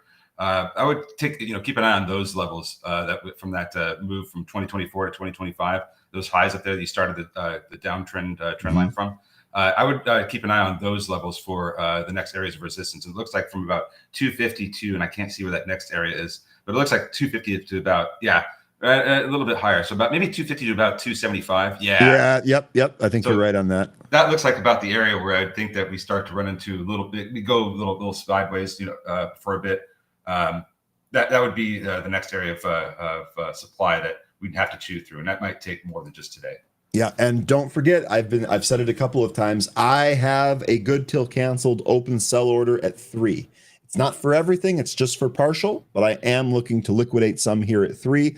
I'll just tell you, I'm not trying to sell into you folks. I'm just telling you where my order is here. Day Trader here saying the Ondas CEO was on a podcast called Small Cap Spotlight that I have queued up to listen to today at work. Can you do me a huge favor? Can you DM me a link to that podcast? Because I would love to listen to that. I'm actually almost done with the. I had to finish. I had to just stop listening to the Gavin Newsom, Sean Ryan show one, but I started doing the Danny Jones, Joe Rogan podcast one. That's a lot about ancient archaeology and stuff like that.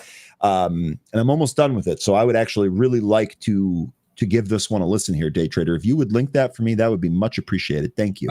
We did have a request from Julie to look at Rocket Lab, and let's do it. RKLB, I'll pull it up. This thing has been absolutely on fire the past few days. Yes, it has.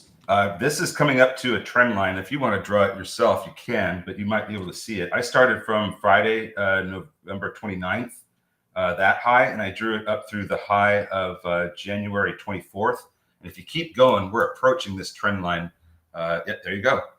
So, and we're slightly up some more today. Now we are very extended here, but I think that there's a chance we're going to hit 50 before we start to pull off of this upside movement. And that's because we did get a price target upgrade from B of A Securities, raising its target from 30 to 50.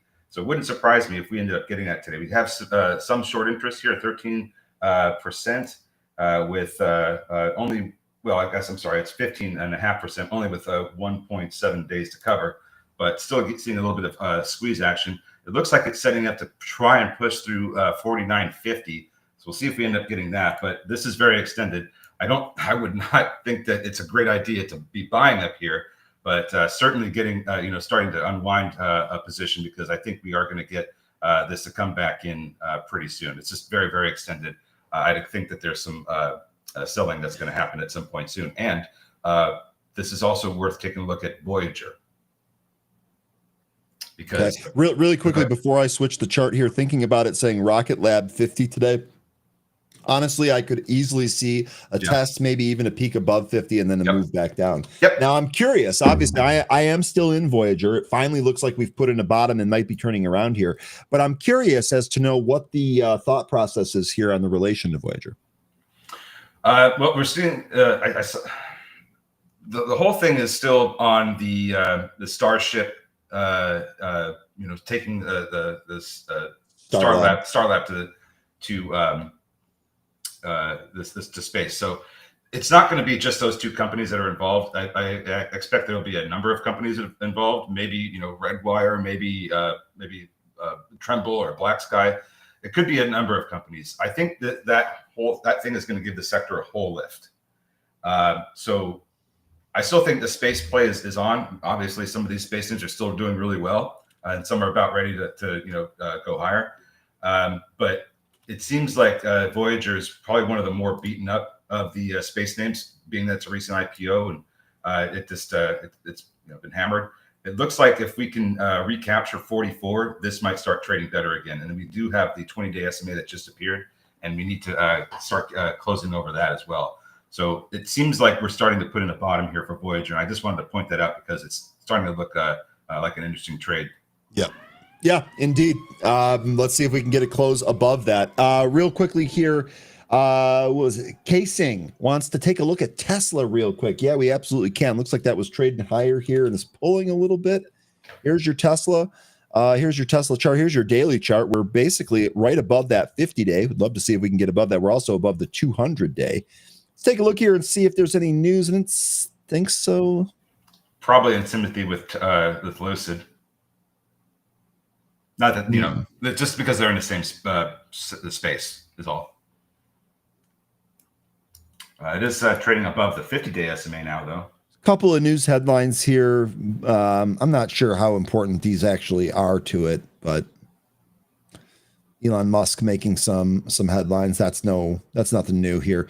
Anyway, let's take a look at the intraday here. Here's Tesla. So it was actually higher here in the pre-market, pulling them back a little bit. I think you might be right, though. This might be on the Lucid thing. Okay, we're open. All right, so let's go back to these movers here and see what we got.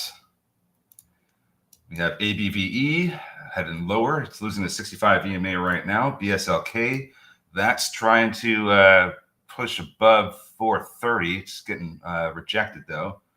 22nd Century was rebounding just before we opened, but it doesn't look like it's going to go much higher. This a seller that's walking this down right now. Real quick here. Izzy's asking if we covered Bull today. We did not. What's going on with Bull? We got a trade here on this one. That's up almost 5%. Amazon, by the way, Izzy, right out of the gate. NBIS up right out of the gate as well. Ondas up right out of the gate. Here we go. This is what Bull needed. Webull shares are trading higher if the company announced it will reintroduce crypto trading to its global customer base and integrate Webull Payback into. So this actually could be in play here today. Good mention, Izzy. And that's we did get that stablecoin bill sold. This Circle's actually selling off here today, right out of the open. So it looks like a lot of these names are getting pulled down here. BSLK, that's losing its V up, or it's trying to get support from it. ABVE, that's headed lower. 22nd Century, that's heading lower. WindTree seems to be the only one that's giving any kind of lift here. It looks like it might be able to go higher. Going to see potential resistance at 145 and 155. Redwire is another name that's that I like in this space sector, and that got a price target raised to 21 from 20 at Canaccord. Okay. And the chart doesn't look bad either. As a matter of fact, it looks like this is going to be the next one to break the downtrend. Open, this is pulling back from its pre-market highs, but actually getting bought. This pulled below 180 and got bought right back up. Be interesting to see if the dip buyers take this higher again here. LAC, Izzy mentioned this yesterday. Lithium Americas was another good mention here. This ripping in the pre-market and now ripping out of the gate here, ticker LAC. Gonzo wants to know what's up with SoundHound, ticker SOUN. Let's take a look here. This is up by nearly 6% today. This spiking out of the gate. We have any news on SoundHound here today? No, these partner news, these are not new. These are other articles. I almost wonder if this is just kind of in sympathy with the rest of the chips that are moving higher on the back of Taiwan Semiconductor. It's possible. Here's a WindTree pushing through all those resistance levels, coming up to 160. There's a big seller chewing through it right now, making new highs. Here we go. This is the winner so far this morning. Well, anyway, out of the gate. Riding it to 182. Way to go, Smoke Tuna. Netflix pulling back here. Remember, Netflix reports earnings after hours here today. That's the big report here today. Amazon reversed. That went higher out of the open, but it's turning around now. Hey, Smoke Tuna, you might get that much sooner than later. Oh, there's 50 for Rocket Lab. Thank you thinking about it, for mentioning that. There you go. Perfect. So here, see this. There's a lot of folks trading Rocket Lab. Oh, yeah. We'll registering for that one, no doubt.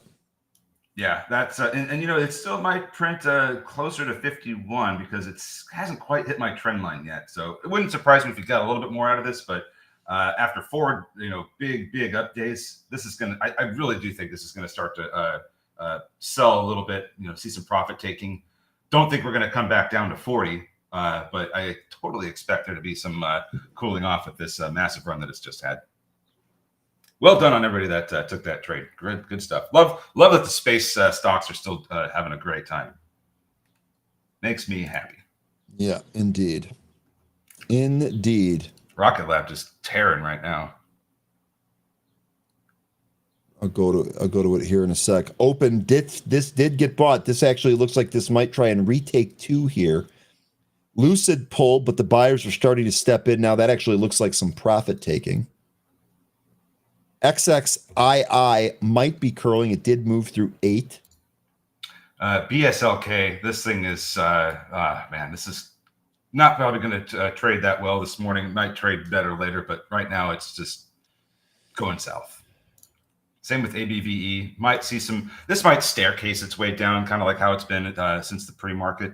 So you might see some bounce or some sideways action, and then it heads lower. Next support area is going to be that 200 EMA at about 220. You guys are mentioning that the IWM popping here out of the gate, that would signal risk on. See how the rest of the small caps do here. IWM, nice pop out of the gate here. Risk on. We need to see Bitcoin rise some more. Yeah, Bitcoin's holding 118 here on the futures. It is down from its morning high, though. Yeah, this has kind of been in a downtrend. Upside halt for XXII. Uh-oh. Yeah, yep, there it is, coming up to some of the pre-market resistance. You have the 65 EMA in the way of that next. That's at 872. See if we get some resistance there. But you are right. It is halted to the upside. ABVE turning around as well. BSLK, not doing that yet, though. Windtree, after hitting 186, there you go. I think was it thinking about it? Somebody or was it Smoke Tuna? Smoke Tuna. 180 when it hit your level, now it's coming back off of that. So hey, ring that register. Windtree printing and then giving it up. Wow, Redwire is just absolutely flying right now out of the gate, up almost $1. Windtree really coming in. BBAI 13, boom, says Izzy. So we got some names here that people are throwing out. Kathy's mentioning QS. Smoke Tuna's mentioning Blooms, BLMZ.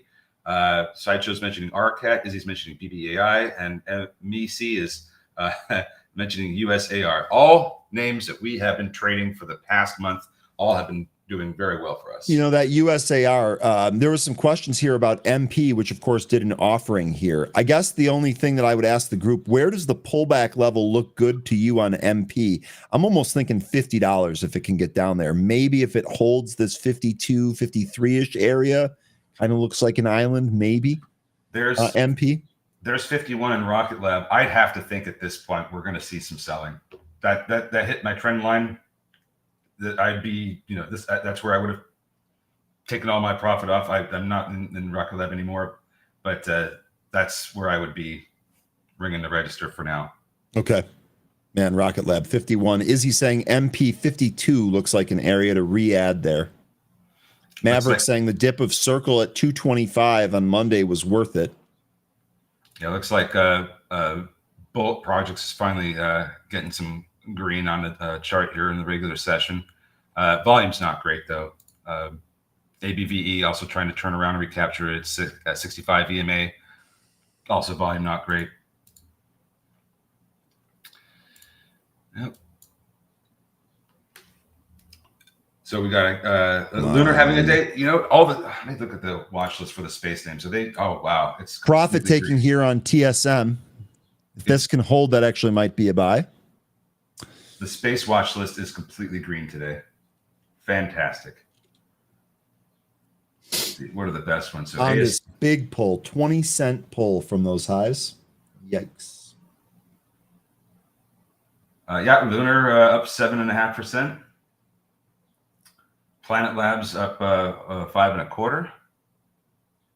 Redwire up over 5%. Rocket Lab over almost 7%. Sidus Space up over 5%. Virgin Galactic is up 14.5%. Why? What is space tourism anymore? That's SPCE, right? Yeah. I guess that's another one that I don't quite understand. Yeah. Okay. Nice little open there, I guess. Market here, S&P futures up 1/10. They do look like they're trying to push higher here, but we'll let this open settle out. Let's go ahead and welcome Markets and Mayhem back to the show. Mayhem, how you doing here today? Doing great. How are you, Ryan? Doing really good. Thanks again for joining us here. Hey, thanks for having me back. It's always a pleasure to be on with y'all. Indeed. All right. So what do you got? What do you got rolling here right away? So right off the bat, we're heading into options expiration, and I think that's going to make trading just a little bit wonkier at the index level and in some of the real popular optionable names as we approach Friday. So that's something to keep an eye on. That SPX call wall at 6,300 looms large above. I'd really love to see that taken out on a closing basis for the week to give us some sense that we've got room to expand higher, but we're also pretty clenched by a lot of gamma exposure just above and below where we are trading right now. So it may end up that next week is the range expansion week, as is often the case after options expiration. And we have some squeezes that are starting to play out pretty nicely this morning. PGY, ASPI. Those are two that have my attention. Then one of our favorites that we've been trading in the lithium space, ALB, up another 6% today as well.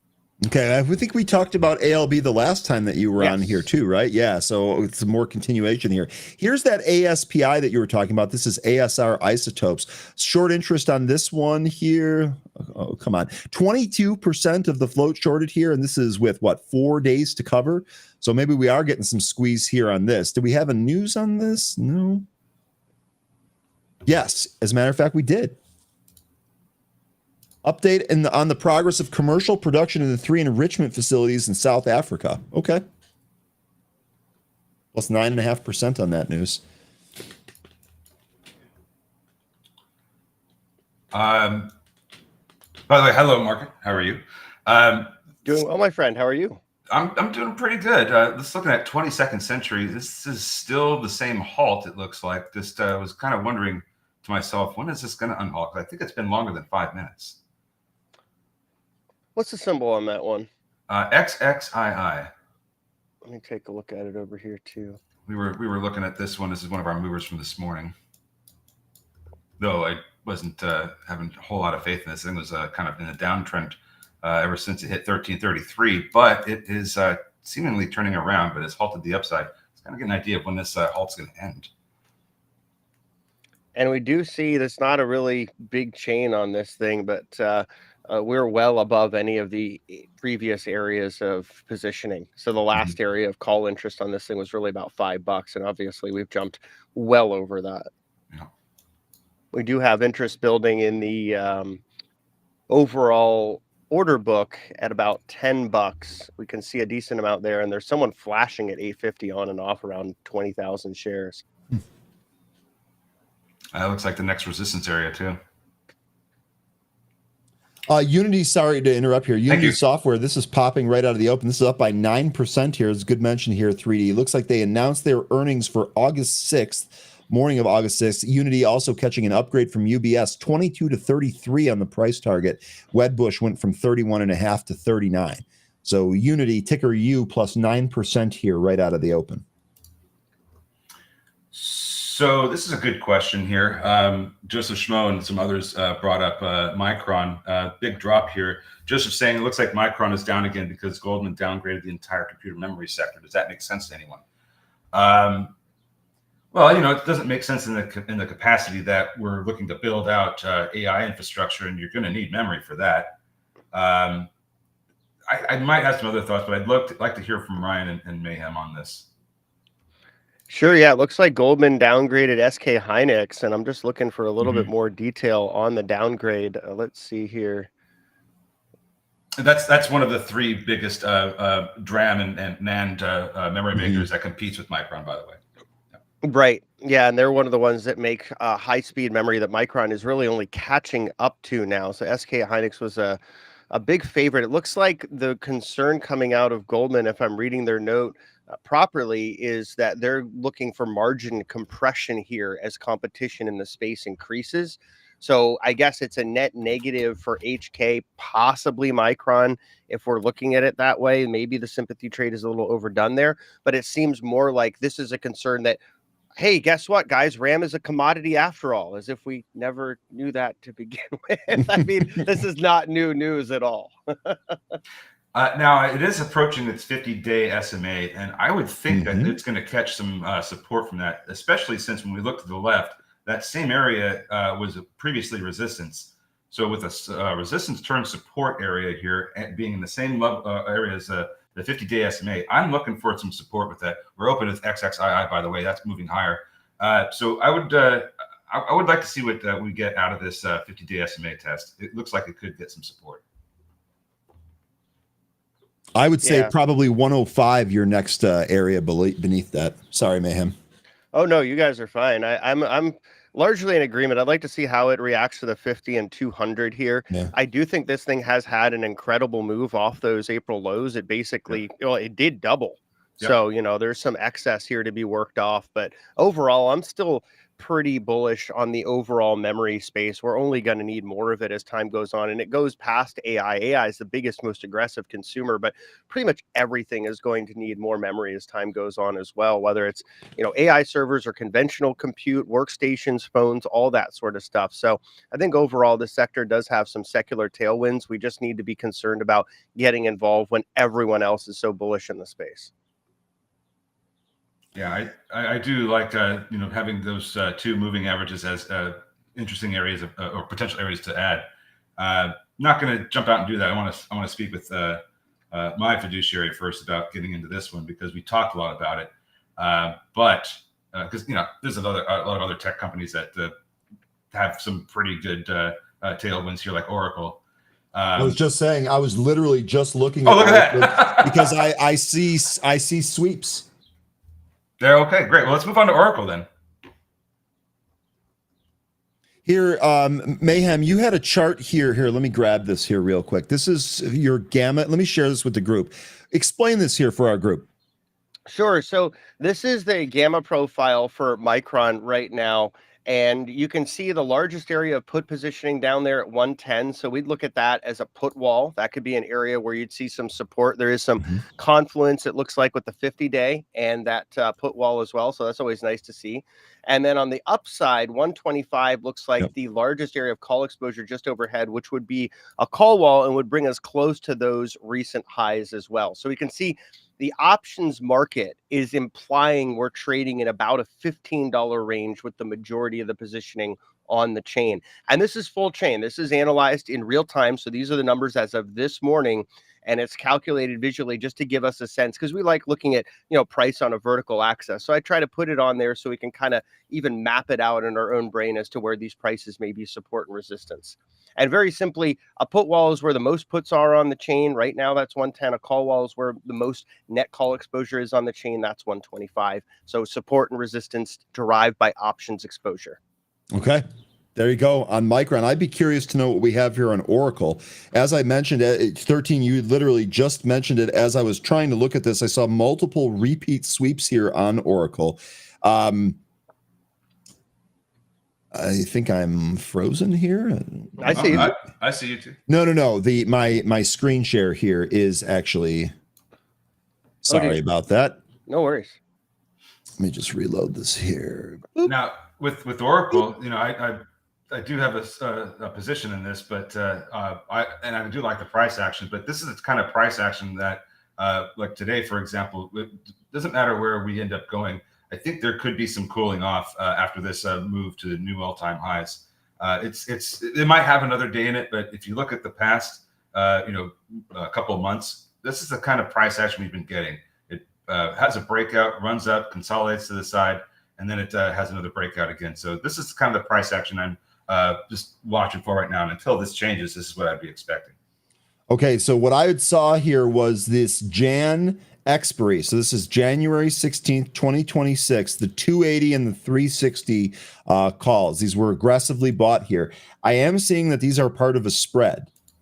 So I'm not sure what the other legs are of that spread, but these two big Oracle sweeps that we saw here, part of a spread.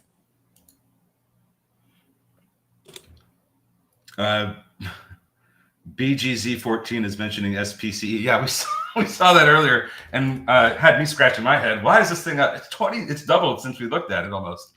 Why? What is happening here with Virgin Galactic?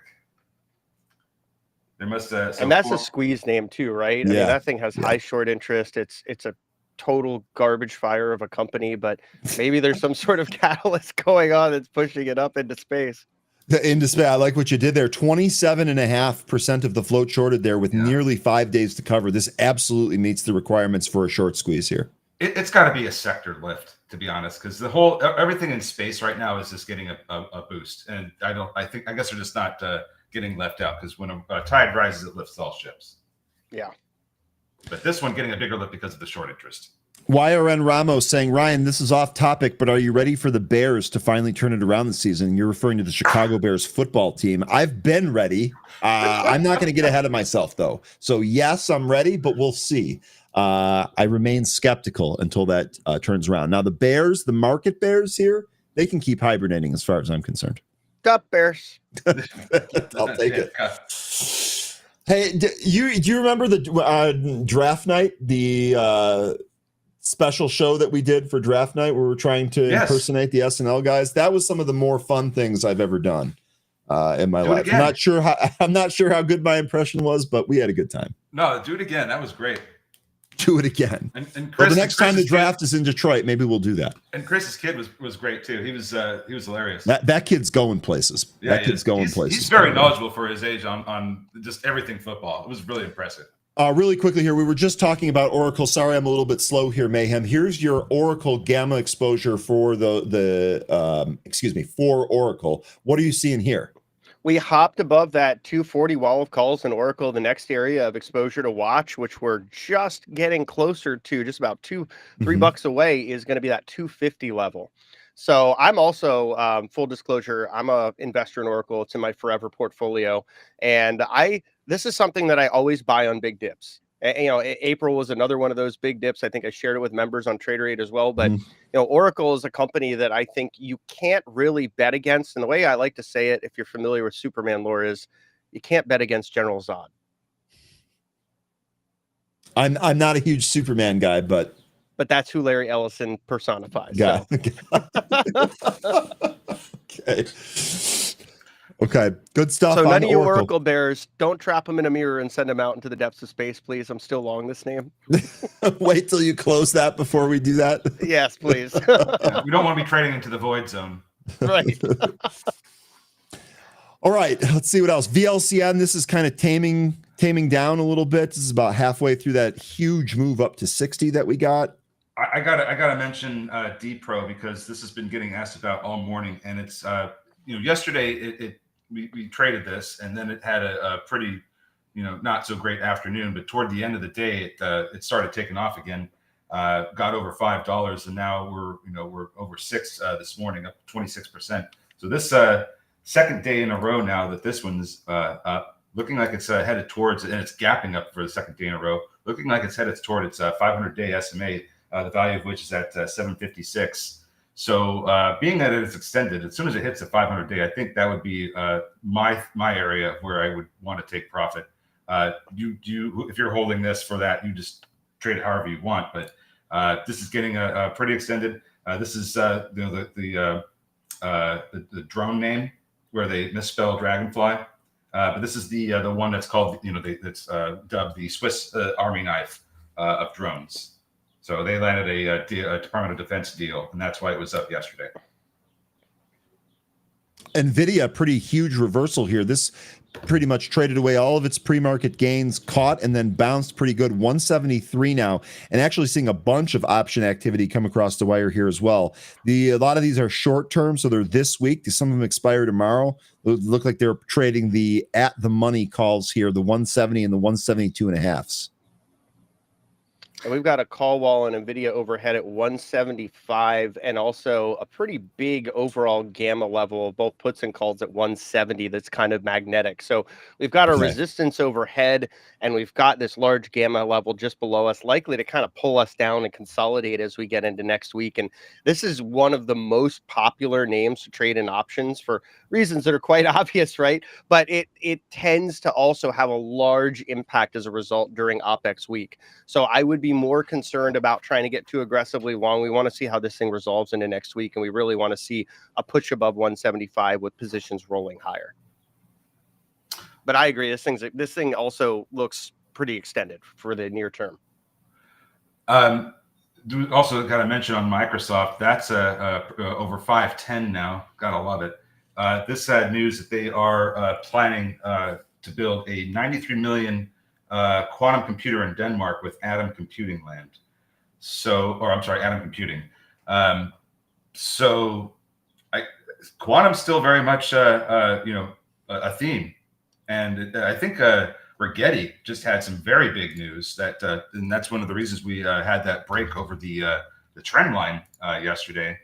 But their news yesterday was that they unveiled the industry's largest multi-chip quantum computer that cut the 2 qubit rate, a gate error rate, by half ahead of the 100 plus qubit launch. So that I felt was pretty significant. And look at the reward that Rigetti has been getting from that. Now it is pulling off, those highs, but it's not, sinking back down to where it was yesterday when we opened. So as long as we continue to hold above, I'd say 16, maybe even trickle down to the low 15s. There might be some more room left to run in this. This is a nice breakout here. And there's a call wall on that name around 17 where we've seen some resistance overhead as well. So some confluence there. Yep, that's pretty much where it went right to yesterday. It was 1684 was the high. So yeah, and then there's a gap beyond that where your 17 is, and that goes all the way up to 17. Looks like 1750. If they were looking at the wick at 1750, the close was 1839.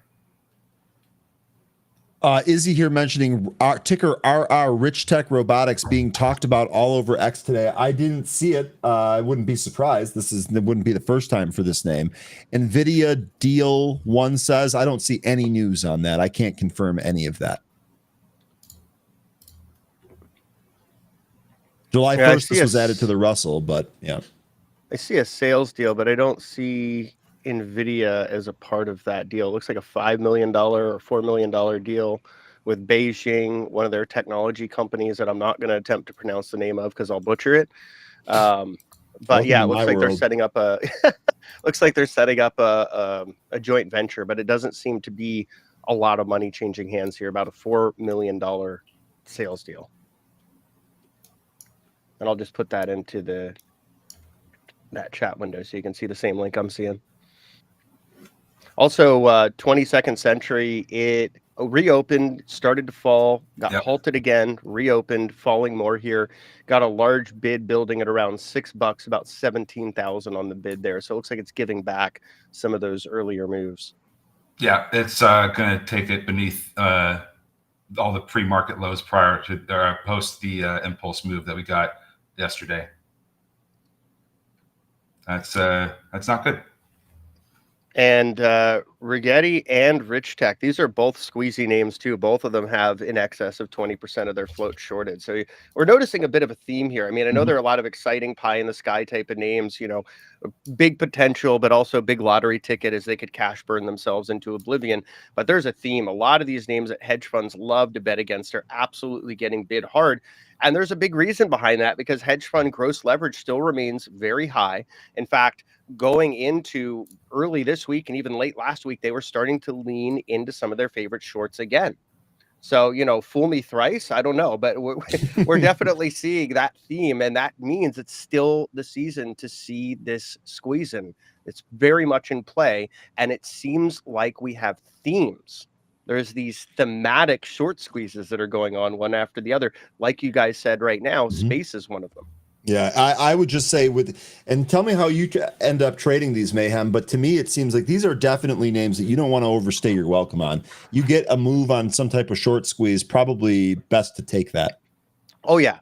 This is something to be very nimble about. Yeah. If you're day trading it, you want to be in and out, sometimes within minutes, at the most within hours. If you're swing trading it, it means very small size because these things can move double digits against you. They could do an offer overnight otherwise where you can't even get out in a timely Yep. manner. So that means you've got to contain your risk. And just so folks understand how I tend to trade, I don't want a position going more than 1% against my total portfolio liquidity in my swing folio. So if I have a swing trade on, I'm sizing it based on the risk and hoping that I don't lose more than 1%. And that's kind of how I'm sizing the position and also placing the stop.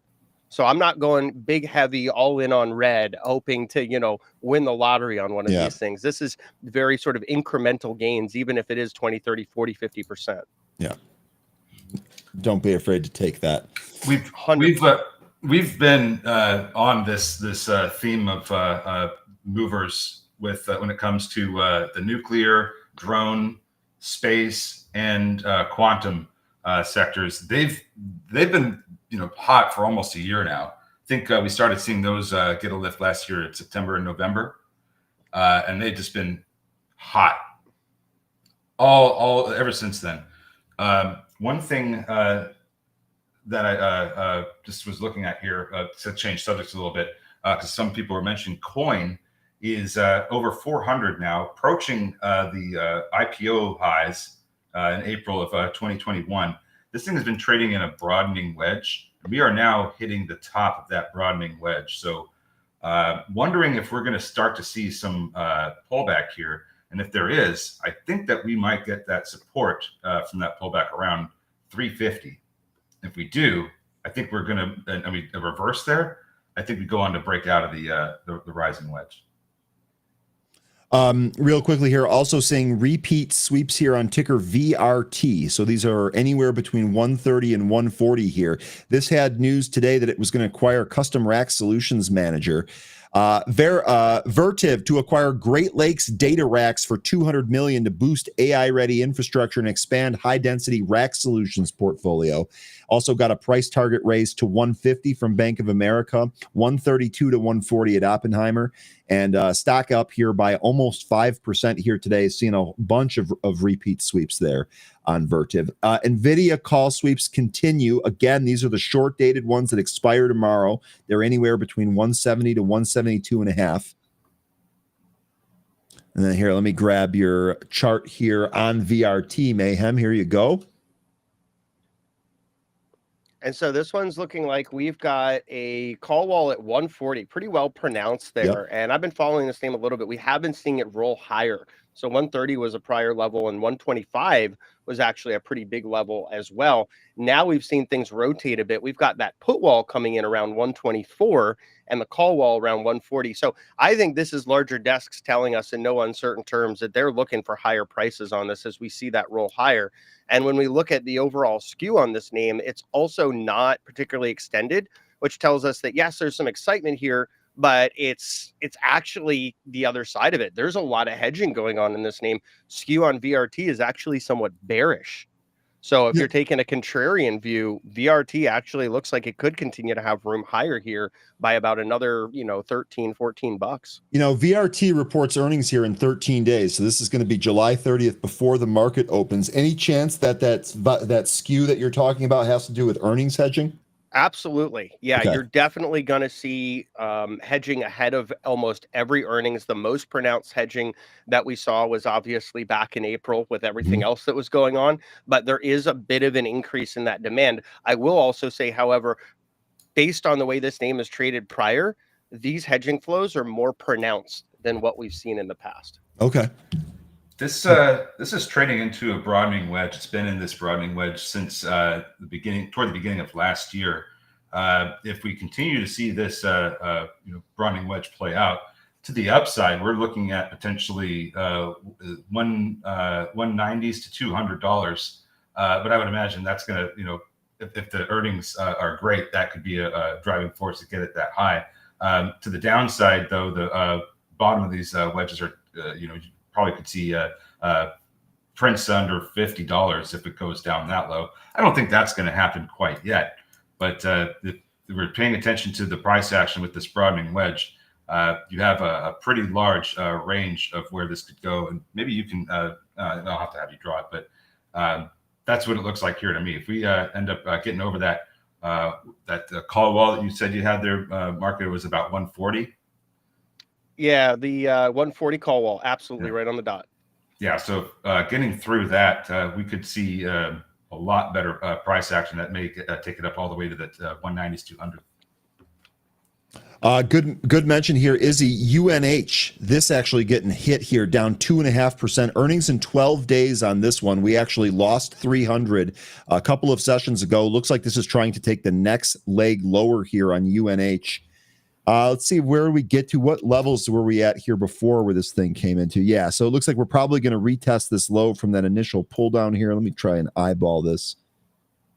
This thing went as low as 250 here, 285 today. Sure seems like the bad news keeps coming here for UNH. I don't know what it would take to really kind of turn this thing around. This, to me, to my eye, sure looks like we're going to around 250 on there. I think it could go lower. If we hit 250, that's to me, that's a breakdown spot. And here's your, this is for UNH, right? Yeah, here's your gamma exposure for UNH. So basically, if we lose 290, you've got a lot of room because people are not really positioned for a move like that. So I'd be looking for 290 to potentially offer some near-term support. But I think this whole space, and particularly UNH, with all their Medicare fraud and other nonsense going on, the CEO turnover, the lack of confidence in this company, I think this thing could go appreciably lower. I think it's had a very easy run for a long time, and now reality is starting to catch up. The only thing I would say is, watch maybe that 200-month moving average, because we're getting right down to it. To your point about that 290, we're trading beneath that now, and today's candle is indicative of what you were just talking about with the big drop beneath 290. I mean, that to me, that looks like a pretty good sized candle. Yeah, we are beneath 290 now in the 285 handle, and I totally agree that this looks like we could print lower. I'm looking for under 250 at this point. Here's your monthly chart with that 200 month really kind of sticking out like a sore thumb down there, 225. And look at all that volume lower too, where people would like to transact. So if we don't consolidate and base here, you've got that low volume node. What is it, around 220? That's going to be a pretty big decision zone too. So we can see a lot of, maybe even around 200. So you can see a lot of important areas coming up on this chart. Sorry, Ryan, go ahead. No, it's okay. I'm looking at this monthly chart. It looks awfully scary. I mean, if we can't hold this 200 month around here, I'm eyeballing it here about 225, 230, somewhere in there. To your point about those low volume nodes, if we skip over all of those, that pretty much puts us into a low 100 handle. Can you imagine? Yeah, I could say when you get down there, it's going to get real volatile. Yeah. Sorry, 13, go ahead. No, I was interrupting you. I'm sorry. UNH, just looking at that monthly chart, I like that 200-day SMA, or 200-month SMA. 200-month SMA, yeah.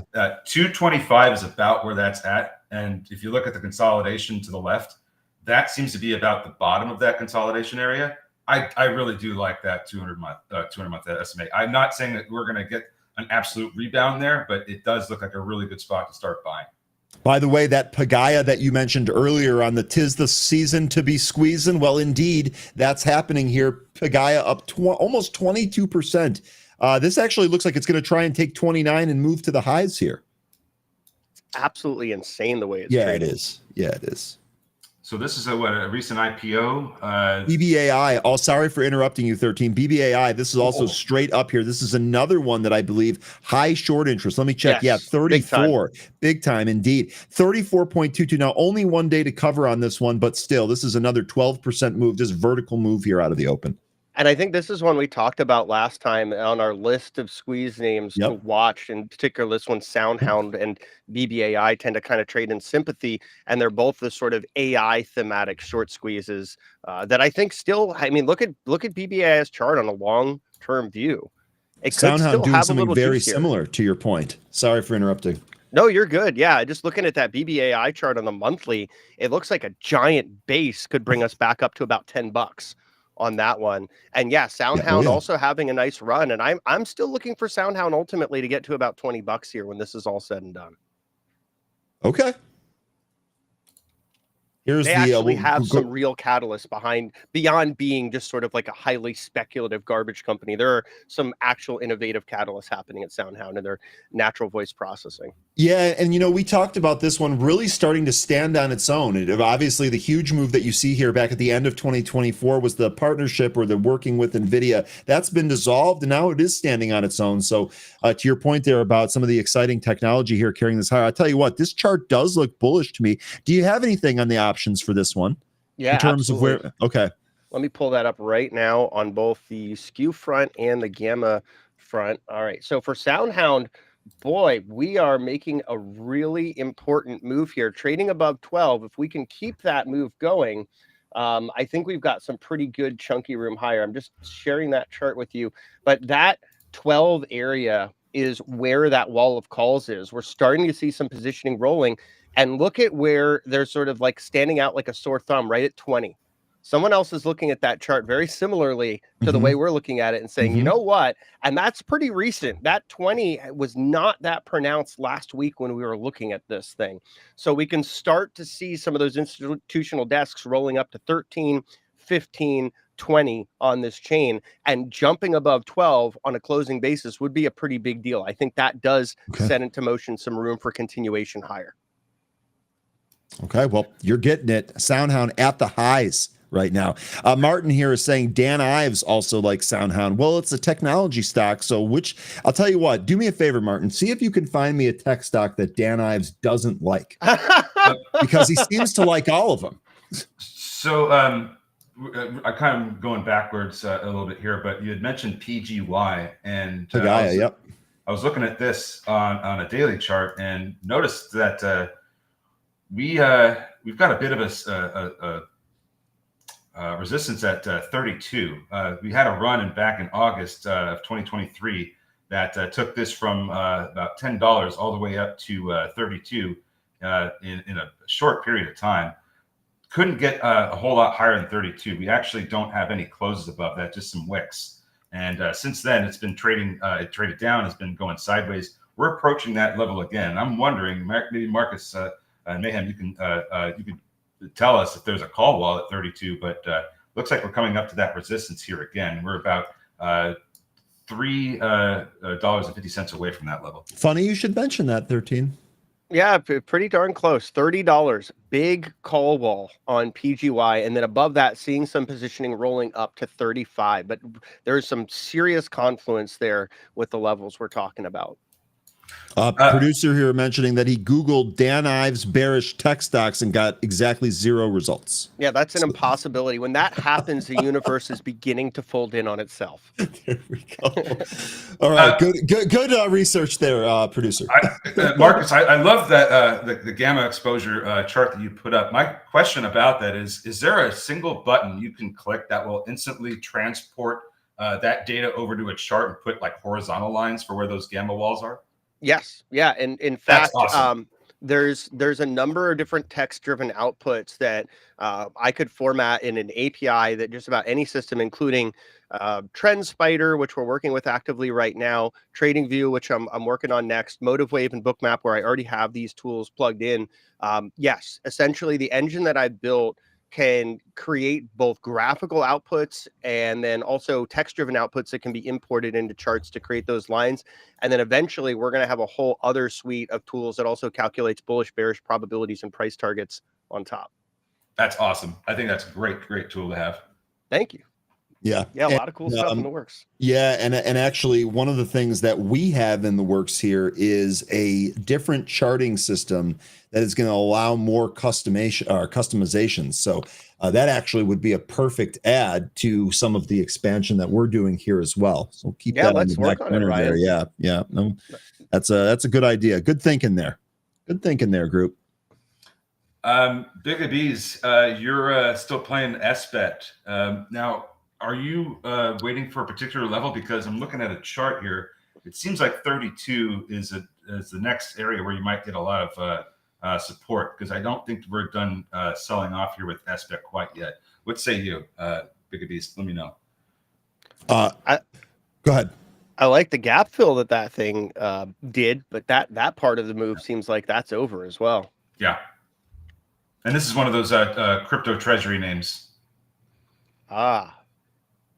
Real quick here, MP. We talked about this one here this morning being buyable post offering here. Gave some levels 50 and 52 were the common ones. We did not quite get there. This thing's been straight up from that 55 and a half right out of the open here. So good mention here, Izzy. MP, big reversal here today.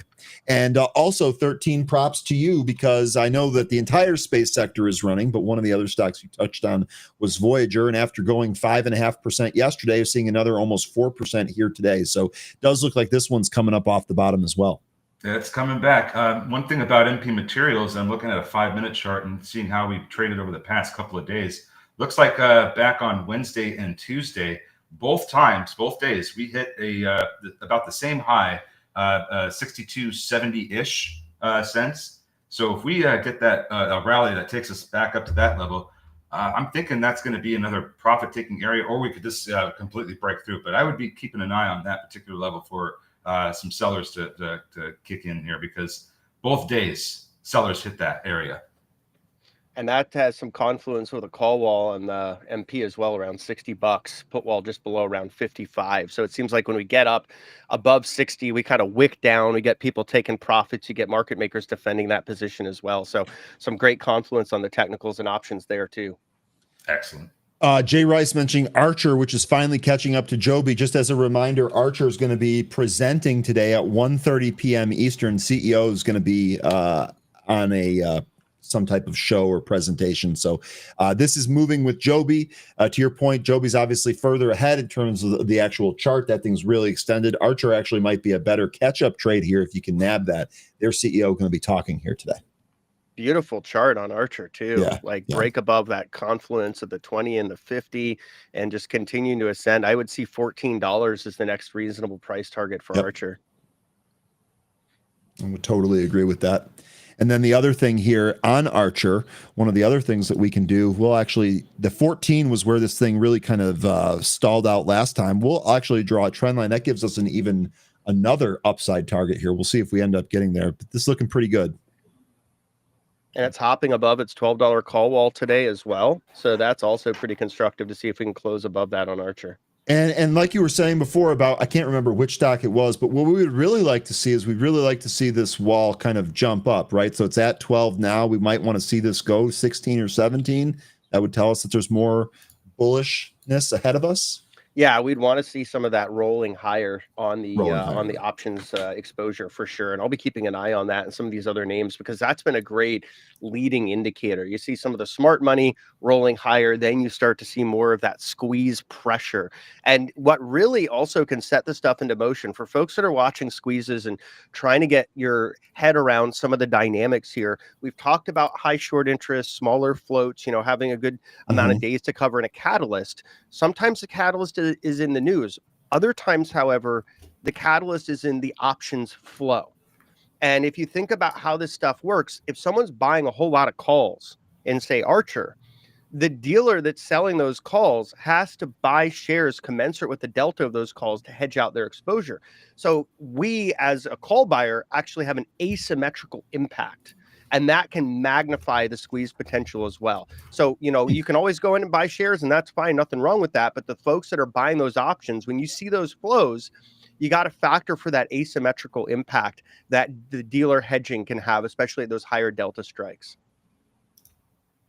Good stuff. Big B saying, plus they have new options chain, the weeklies. So there's tons of new volume in the stock right now. Okay, got a little update here for you. I'm pretty late with this update, so I apologize. But apparently, yesterday, after I believe the market had closed, Elon Musk revealed SpaceX's timeline for the next Starship launch. And if you recall, Starship is very much tied to Voyager, so that could be a reason why we're getting a lift in a lot of these space names today, is because there's an actual date set for the next Starship launch. That'll be Starship 10, and they're planning on launching that August 4th. Also seeing some pretty good call activity here in Tesla. This again, these are near term. These are the 320, 325 strikes. Tesla, pretty big reversal intraday here. But some nice call activity there. Getting a mention that VLCN is halted to the upside. Let me see if I'm getting that. It looks like it just recently sold off too. Yes, I do have VLCN is indeed halted here. This is to the upside. This is after a little bit of a bounce there. Yeah. Also, Laser here, ticker LAZR, this ripping. This is up 13.2%, right up to that 330 area. This also one of the squeezes, right? Yeah, I was meaning to call that out a little bit earlier when it was trading up just about 3%, but that one came up on my squeeze radar earlier this morning and starting to see a big push higher. And it's, that EV, LiDAR, that whole play also getting some thematic attention. And I think it's interesting to see this stuff play out. But LAZR, this is something that if you look at a long-term chart on it, it's starting to look a little more interesting as well. Like this might be one of those big old basing patterns that potentially has some room for a turnaround. Did this ever reverse split? Yes, once. 1 for 15 last year in November. Got to keep those shares listed. Right. Got to stay compliant. Right. That's right. NASDAQ's like, we'll take the fees. No problem. Yeah. Well, no problem. Open here. This continues a little bit of a pullback from its pre-market highs. It's not really breaking down yet. DPro, this is one that you had mentioned earlier, 13. This is rolling back over to its VWAP, just kind of sitting there. Rocket Lab continued past 50. Looks like 52 stopped it. That's going to be one of your intraday spots. Also, a number of folks here are mentioning Hood here today. This is another one that we've followed quite a bit here. Hood having a really good. Did we have any news on this today? No, it's JP Morgan's plan to impose fees on data aggregators could cripple the crypto industry. This would put everyone out of business. I mean, I think that's a bit... Me too. Maybe overstating the impact. I do think it would increase the amount of overhead. And it's not just crypto. It's really all of fintech that works with banks, but it could increase their overhead. You could also see other banks lean into this as well. I doubt if JP Morgan's able to pull off a new channel for fees that other banks aren't going to do the same. But on the other side, is it going to destroy crypto? No, it's not going to have that kind of effect. It's just going to cause some increase in operational expenses. Yeah, another fintech executive says, quote, this would put everyone out of business. It would require everyone to raise prices by 1,000% to cover the cost, end quote. That seems exaggerated. Seems like they're about to do like a share offer or something. They're like, hey, guys. This definitely, you're right, Izzy. This should be moving on the Genius bill passing, right? The crypto bill. Did it pass? I believe it did this morning, right? Didn't they finally get enough votes for that? I'm pretty sure. That's what I'm just asking. Or did the procedural vote move forward? Because that was what the hangup was earlier this week, is that there was a procedural vote that was preventing the passage of those bills because the Republicans in the House wanted to package some of the other crypto bills together in order to pass that. So this is, I don't think this is necessarily the bill passing. Maybe I'm wrong. I have to read some more, but my understanding that this is just a motion to consider all the bills together now. Yeah, I think you're right about that. And I think it would also end up having to go through the Senate, wouldn't it? It'd have to go back to the Senate, yes. Yeah. If there's any changes, yes, it would. All right. So hopefully, oh, hey, look, Rich Tech Robotics. It looks like this is trying to push higher. Here we go.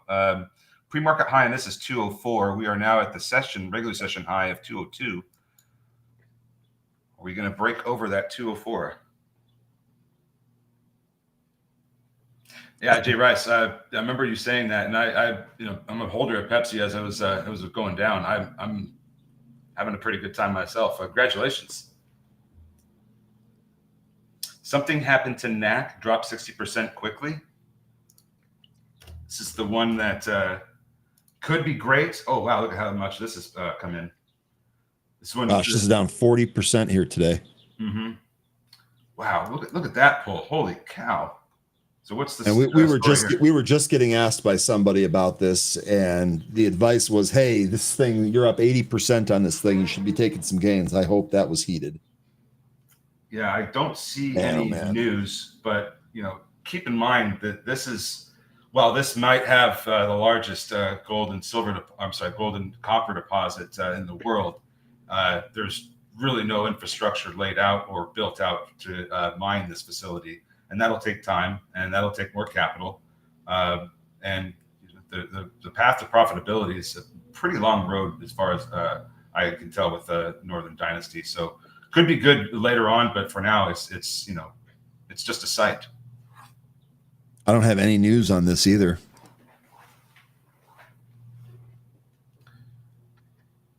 Okay, so thank you, Joseph Schmo. He kind of clarified what's going on in Congress. The bill has not passed. They are arguing over voting procedures now and details on how CBDC is treated. Okay. Well, my understanding is CBDC should not be allowed at all. Is what they were. A lot of Republicans wanted. I think that's what Trump was also wanting. But anyway, it doesn't matter. Big bear hug. Big bear win for you. That's awesome. BBAI, that's more than 2 points on that. Ring the register on that. Good stuff, buddy. This is a great area to take some profits on it too. Yeah. Good stuff. Nice trade. Sideshow same for you, Jay. Sorry, I don't mean to deny you your register ring. Sideshow, you're picking up NAK on that drop, and you've already played the rebound, because holy cow, went down to $1 and you're up 41 cents. Nice trade. What happened to VLCN? High profile, might be a late joiner here. Shares were trading higher after the company announced the $500 million private placement and said it plans to use at least 90% of the proceeds to acquire Bitcoin, BTC, as part of a treasury reserve asset. That's what caused it to trade up and pop here this morning. We had a recent pullback down to the pre-market sideways area where this thing attempts to be curling here, but really until it gets back over the VWAP, not sure. And that's it's something interesting to think about just in the grand scheme of things. If you ever have a big risk off moment in crypto, the systematic impact it could have is only increasing as more companies adopt this treasury strategy. Yeah. You're going to see some of the, I mean, I am actually curious to see what happens if we get a kind of a big panic run for the exits move on crypto. I'm curious to see how some of these Bitcoin treasury names end up trading. Double-digit down halts, all kinds of chaos and pandemonium. Exactly. Basically the opposite of what happened on its way up. Yeah, pandemonium is a good word to describe that.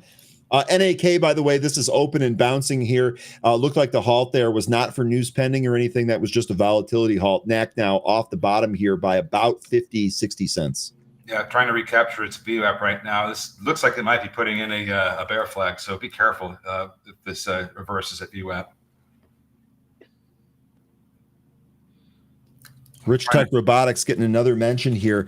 Izzy, your mention earlier was that this was trading on higher than average volume around the open. We actually got this to our trend line. Is this this horizontal line that we have here? This was a pretty important area for Rich Tech Robotics, former resistance and support. Looks like we're finding resistance right here at 2. Would love to see a close above this level. The only thing that I can see as far as NAC goes is that there was an insider sale, 102,000 shares, which isn't like a large amount, but that's the only thing I can see here. So I don't know what else is causing it to go down. I did see that somebody had mentioned that metals was getting a pull as well, so that could be it as well. What's copper doing right now? Maybe that's the issue. Is copper coming in? Copper is coming in about 1% here. Okay.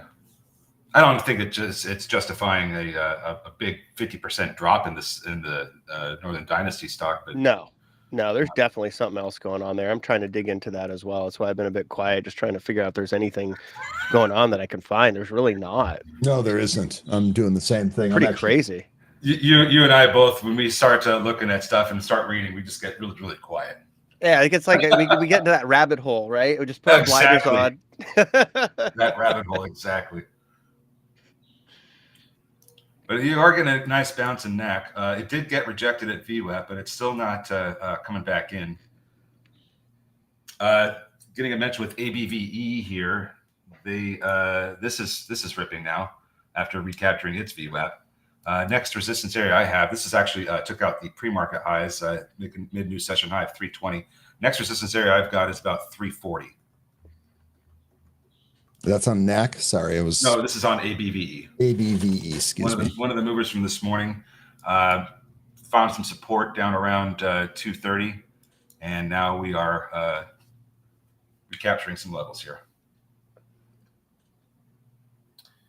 VLCN feels done, says Daniel. Let me look at that. I think you're probably right about that. If it continues to, I mean, it just lost its 65 EMA. If it continues to trade lower and it loses 21, I'd say, yeah, you're probably right about that. Looks like Soundhound's getting a bit of a bounce here. Looked like it was about to roll over. Volume's pretty low on this one, though.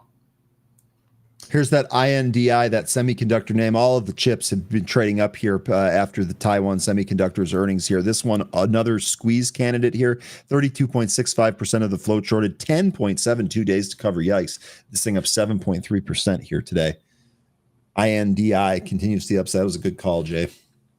Well, Tenzin, I think one of the big hangups for NAC is going to be the EPA, or the results of their decision, whether or not they're going to reconsider, because under the Biden administration, the EPA basically said no to Northern Dynasty as far as conducting operations, but now they're reviewing that, and if they reverse that decision under this administration, then NAC will probably have a good day or two of trading.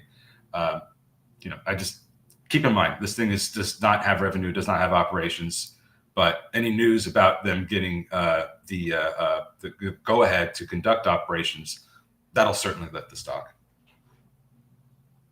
All that Lucid excitement from that robo-taxi headline here today, that's pared back about 50% of that initial pre-market pop. Lucid doing what Lucid does here, trading down after those big moves higher.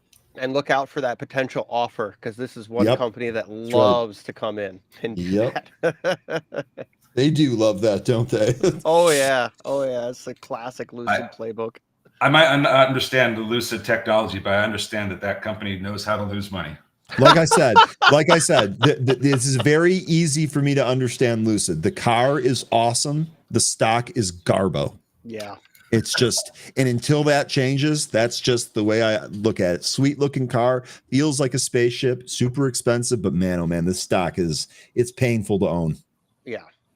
Yeah, Joseph, you're right. NAC did have a nice reversal. It is recapturing my VWAP, but it's still running into some EMAs that's keeping it from going much higher. It still could turn lower, though. Judge here saying Lucid just like Mullen. Well, hold on a sec. Let's not go that that's far. A little much. Wow, that's a little much. Shots fired. I know. Mayhem. I don't know if you've been around here. We actually have a member here, Jay Rice, who is short this. Jay, you'll have to remind me. I think he's short this from 120 million. Nice. Jay, Jay, what's the adjusted cost and all that? What are the stats on your Mullen chart that you're never going to cover up or pay taxes on? Well, you do want to exit eventually, because if you don't cover, there are some crazy things that can happen when you get a delist. Like, you don't just get to keep the money. Okay. Jay, let us know what your plan is here. Sorry again. Oh, I was just going to say, if we're looking at the broader market, zooming out, call flow in the S&P 500 is picking up significantly here. And we're seeing the most active strike trading about 26,000 contracts. And that's at that 6,300 call wall. So we are getting some flows here that suggest we could continue to push higher. The micro trend structure today from, really pre-market to here is also one of higher lows and higher highs. So you've got momentum on our side. We're starting to see S&P futures pushing above a pivot level that I would say it's time to be bullish above. That is 6316.75. And if we look at the call wall, or the call wall on S&P and the call flow on S&P, that adjusted a futures level of 6339.25 on ES. That's the delta adjusted SPX 6300. So again, a lot of room higher potentially here with the way those flows are coming in very constructively to retest that big resistance around 6300. Okay.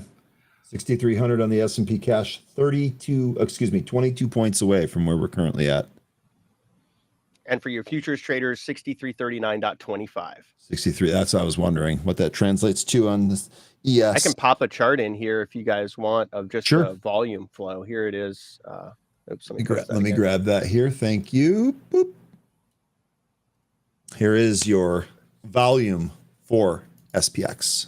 And then just one other really interesting chart just to illustrate that call wall, because this is where this really comes into play. The S&P is the most aggressively traded optionable asset on earth. So when you see these levels coming in and you see lots of interest in them, check out 6,300 right now. It is a very formidable level on the S&P 500 options chain. Really nothing else out there quite as big except for maybe 6,500, but 6,300, the big wall of calls, formidable resistance, lots of interest in it today.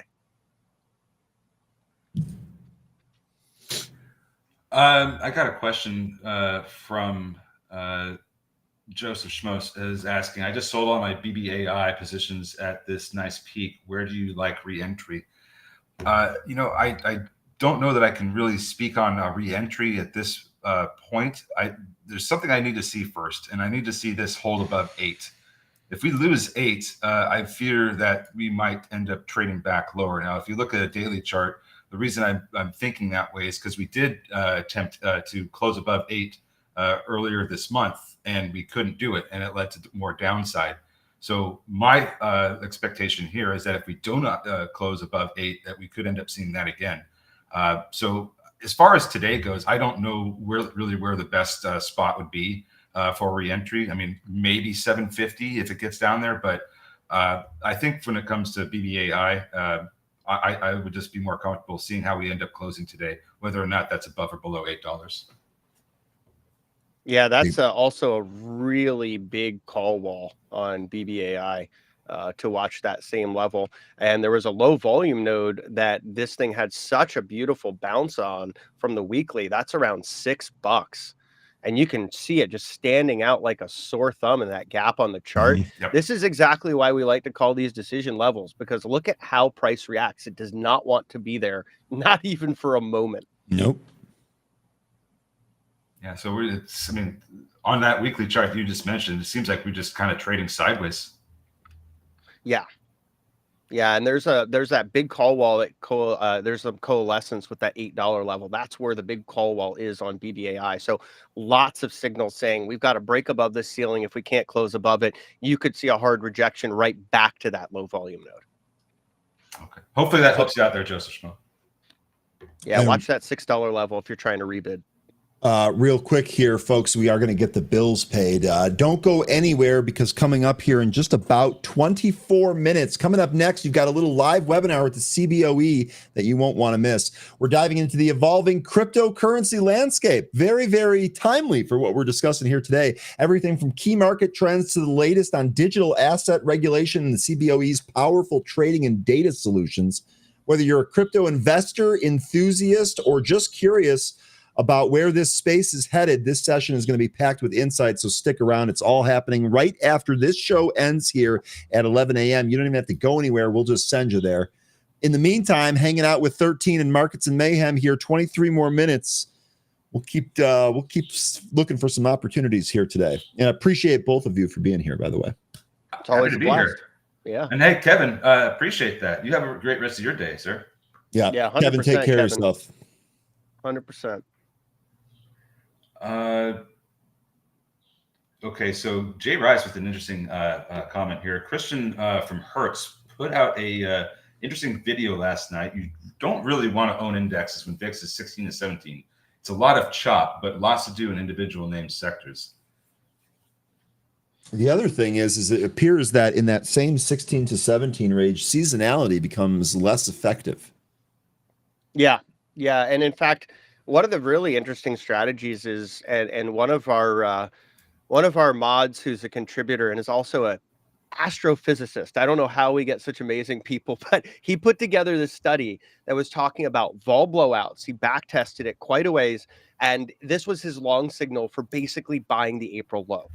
That when you get these big fear-driven panics, that's where you want to just hold your nose and buy the index. You don't want to necessarily hold through the chop and the ascent of vol. But when vol blows out and starts retreating, you've got so many reflexive mechanisms that build a bid back into the market. For one, you've got a lot of different momentum funds and systematic funds that are dumping. One of the bigger ones are these vol trading funds.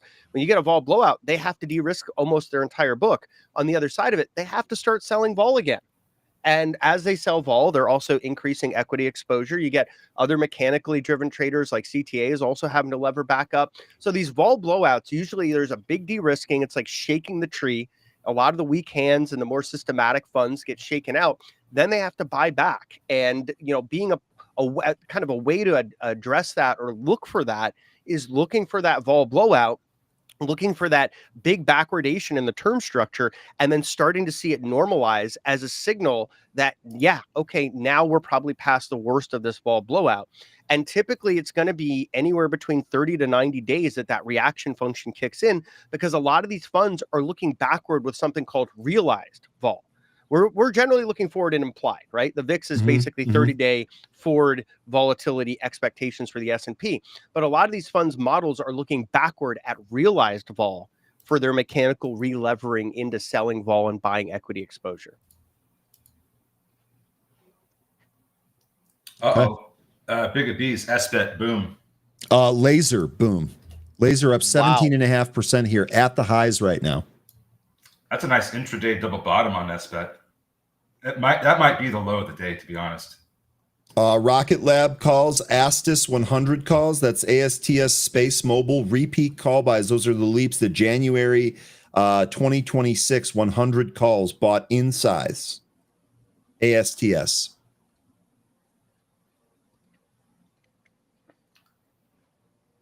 Really nice job on SBET there, Big B's. Yeah, excellent trade. Fahad is mentioning that ULTY paid $1 dividend this week without any erosion to NAV. That's that yield max ETF, right? That we talked about the other day. Oh, I'm sorry. 10-cent dividend. I'm sorry. I didn't read far enough. You have to keep reading. I know. That's a quote from Dogma. I without even thinking, apparently I made a reference to The Fugitive yesterday that producer was able to pick up. So figured I'd do another one here today. It just sounded kind of random. Didn't we talk about how Game could do an offering soon? We traded this one earlier this week, and we talked about how that could be the case. I'm pretty sure we did. Let me look at my notes, because they did an offering.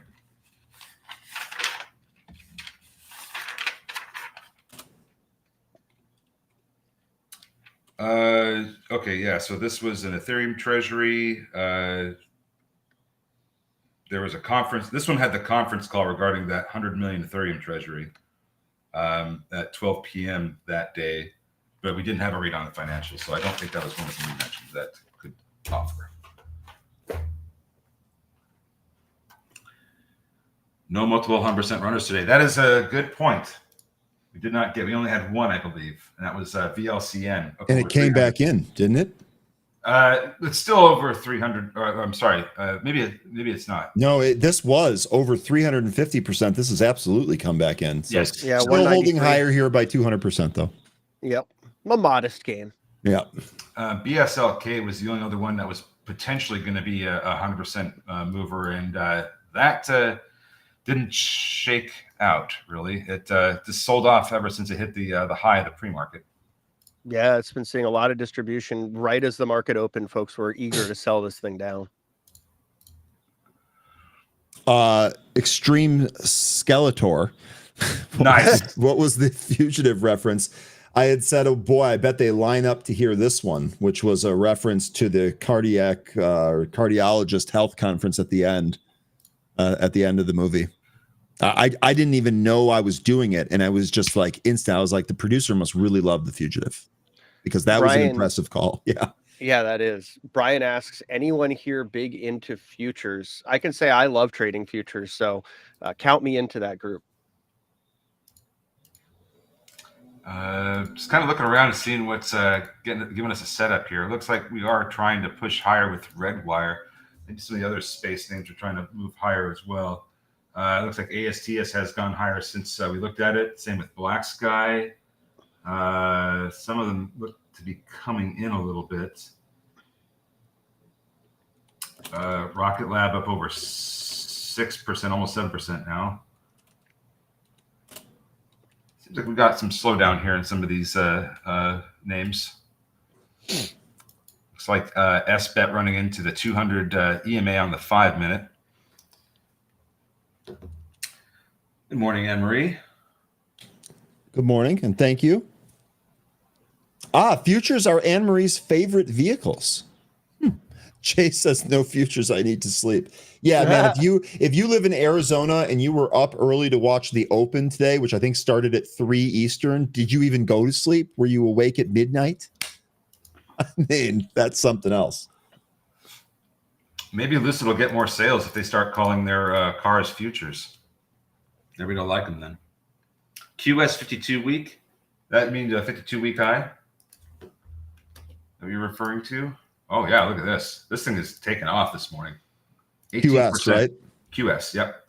This thing was already on a tear, and it just had the next leg up. Now, you guys tell me, you think this is the move that we want to be exiting the position on? Because we are coming up to the highs from July of 2023.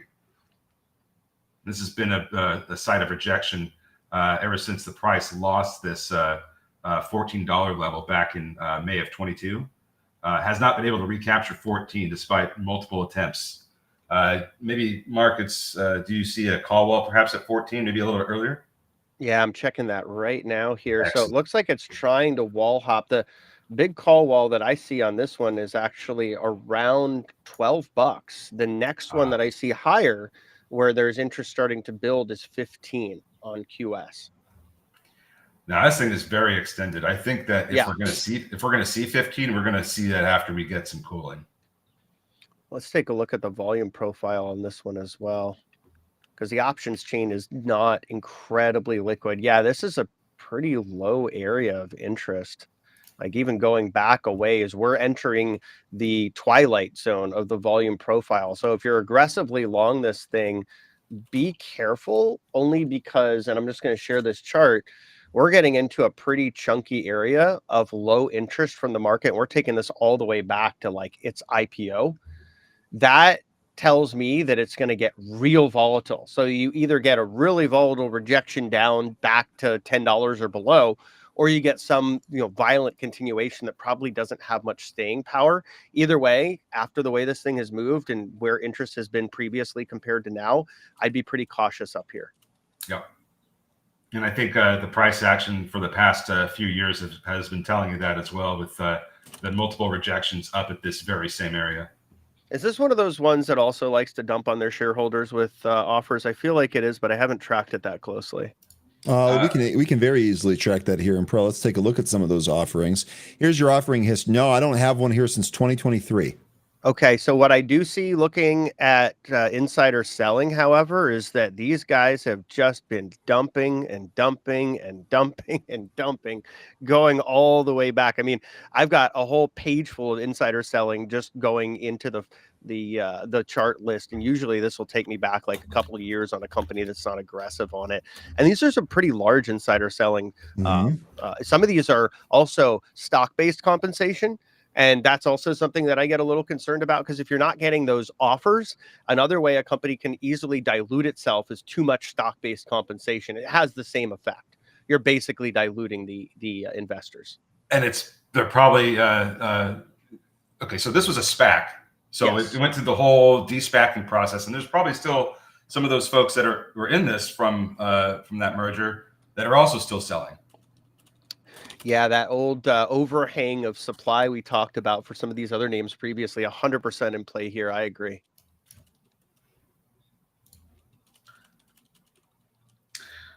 QS earnings are July 23rd, so we are getting a massive run up into those earnings. I think we could see some selling into that. We're not selling into those earnings, but after we get those earnings. One quick thing regarding, you were mentioning the insider selling here that goes back several years. The other thing here is that there's absolutely no insider buying. So the insiders are telling you they're not interested in owning it. In fact, they're interested in getting rid of it. Yeah. And that's it. No buying in addition to that. Take care of yourself, Judge. Good to see you this morning. BBAI getting a bounce here off of VWAP. My VWAP's at 791, and it has turned around and recaptured 8. So for the short term, looks like VWAP was the bounce spot. I don't know if this is going to go on to take out the session high. It doesn't look like it has the volume right now, but we'll see. There's a lot of sellers up in the way at starting at 820 as well. BLCN, this is also trying to recapture its VWAP.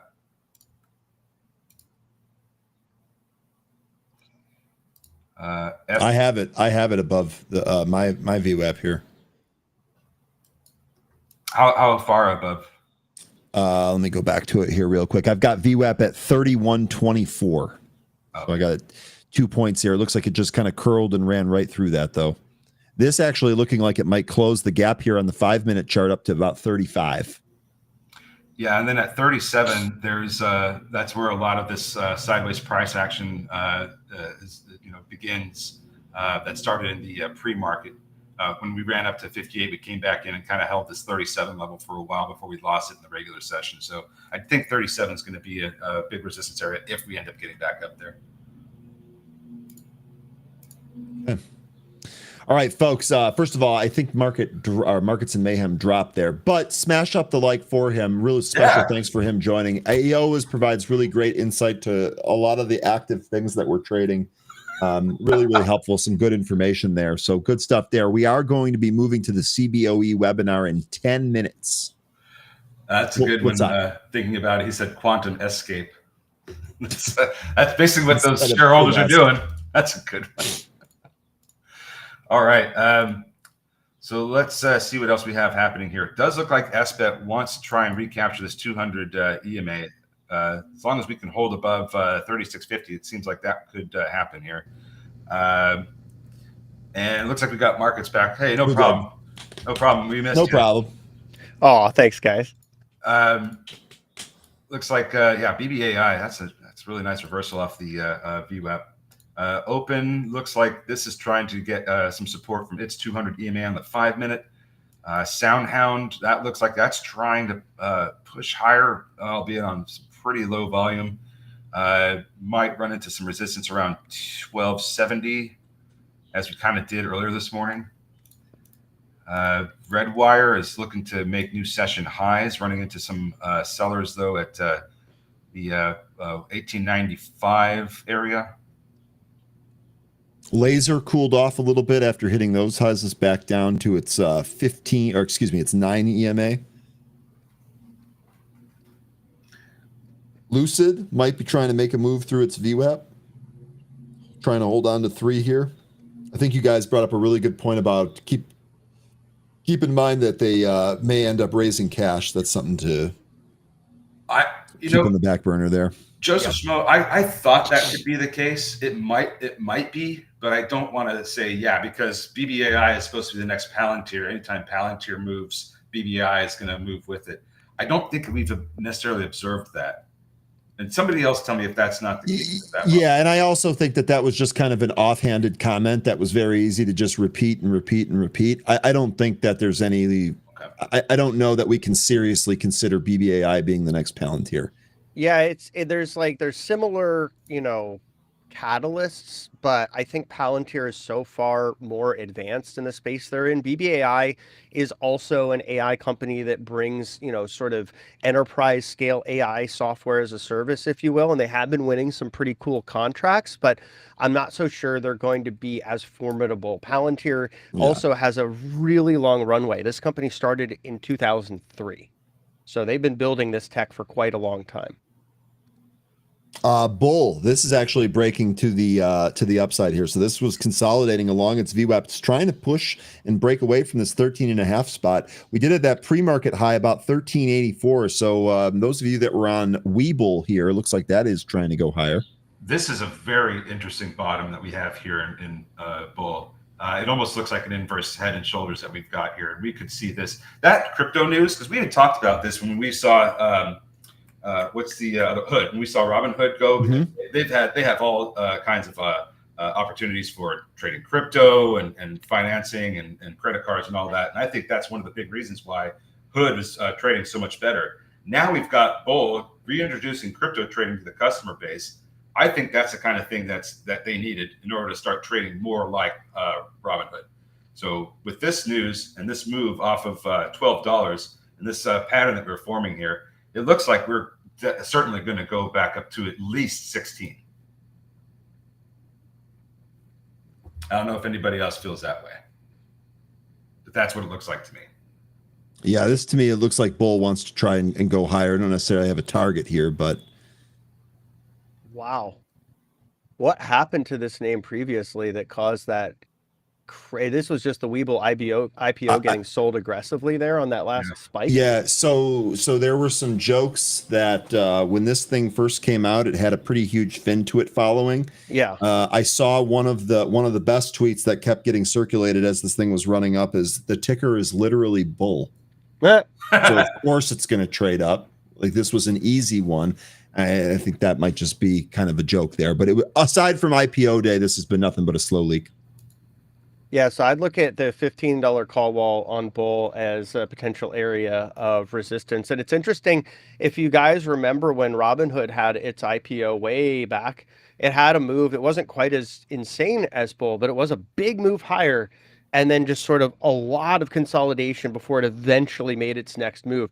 Maybe Bull is going to see this all play out on a more accelerated timescale, given the excitement right now.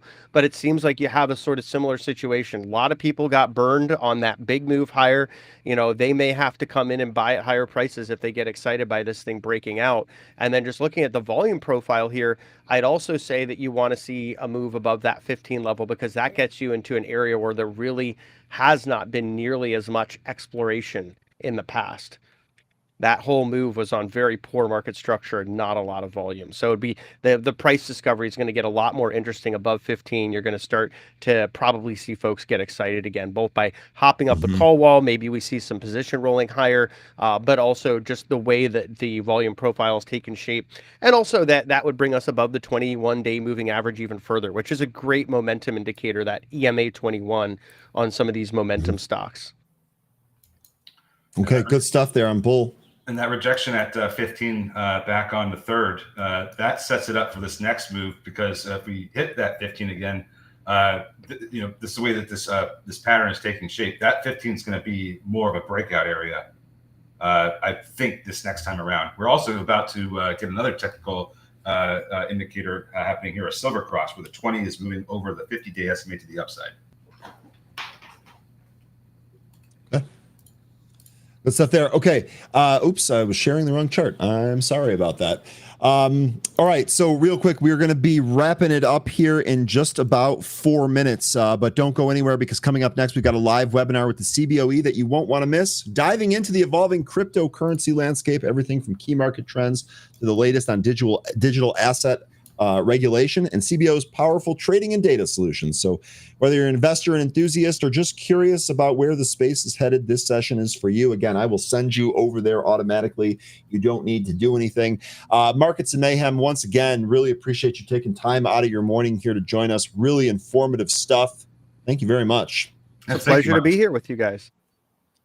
Always. Love having you here, man. Yeah, and if you guys don't follow Markets and Mayhem on X, I'm not sure what you're doing. You should. It's free, and the feed is great. So thanks very much, Markets. We appreciate you. Thank you, Ryan. Yeah, thank you, 13. Absolutely. We'd love to have you back, man. Yeah, I'd love to be back. Real quick before we split here for the day, got Al Rod asking for to chart FN. This thing looks like this has been on a tear ever since April 7th. We got that Liberation Day unwind, and we just broke out again. To me, this looks like I don't know how much higher this is going to go, and I don't know enough about this company, but it seems like they're involved in optical packaging for a variety of different components. And that could be important going forward with all the different other technologies that are coming out. but I feel like I can't make any kind of suggestion or give any kind of an idea of where this is going, because I feel like this is about where we would want to see this start to cool off a little bit more. I just don't know enough about it to know what's going to drive this higher.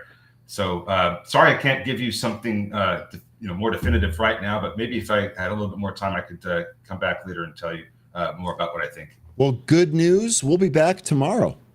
Yeah. So if you do it and you have it for tomorrow, be sure to stop by tomorrow and we'll go ahead and take a look at that. All right. Well, do you want me to start saying my thank yous? Yeah, I mean, there's not a whole, I don't really think there's a whole lot going on. It really does seem like everything just kind of died out here. Yeah, VLCN's breaking over its VWAP, and I don't see a whole lot of other stuff happening at the moment. It's kind of a lot of sideways action, so yeah. Here is that VLCN. Okay, so that's still above its VWAP here. All right. Let's see, what else did I miss anything here?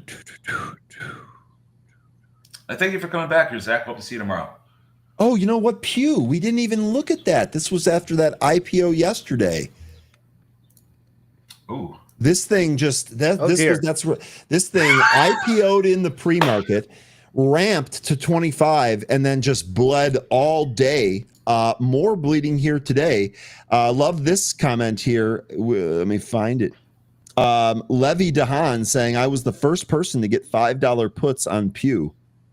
Fantastic. Pew. That is moving in your direction here. You are almost almost in the money. I was going to say, pew, pew, pew. The Bulls are getting killed here. Yeah, they sure are. This is what we call bullet drop.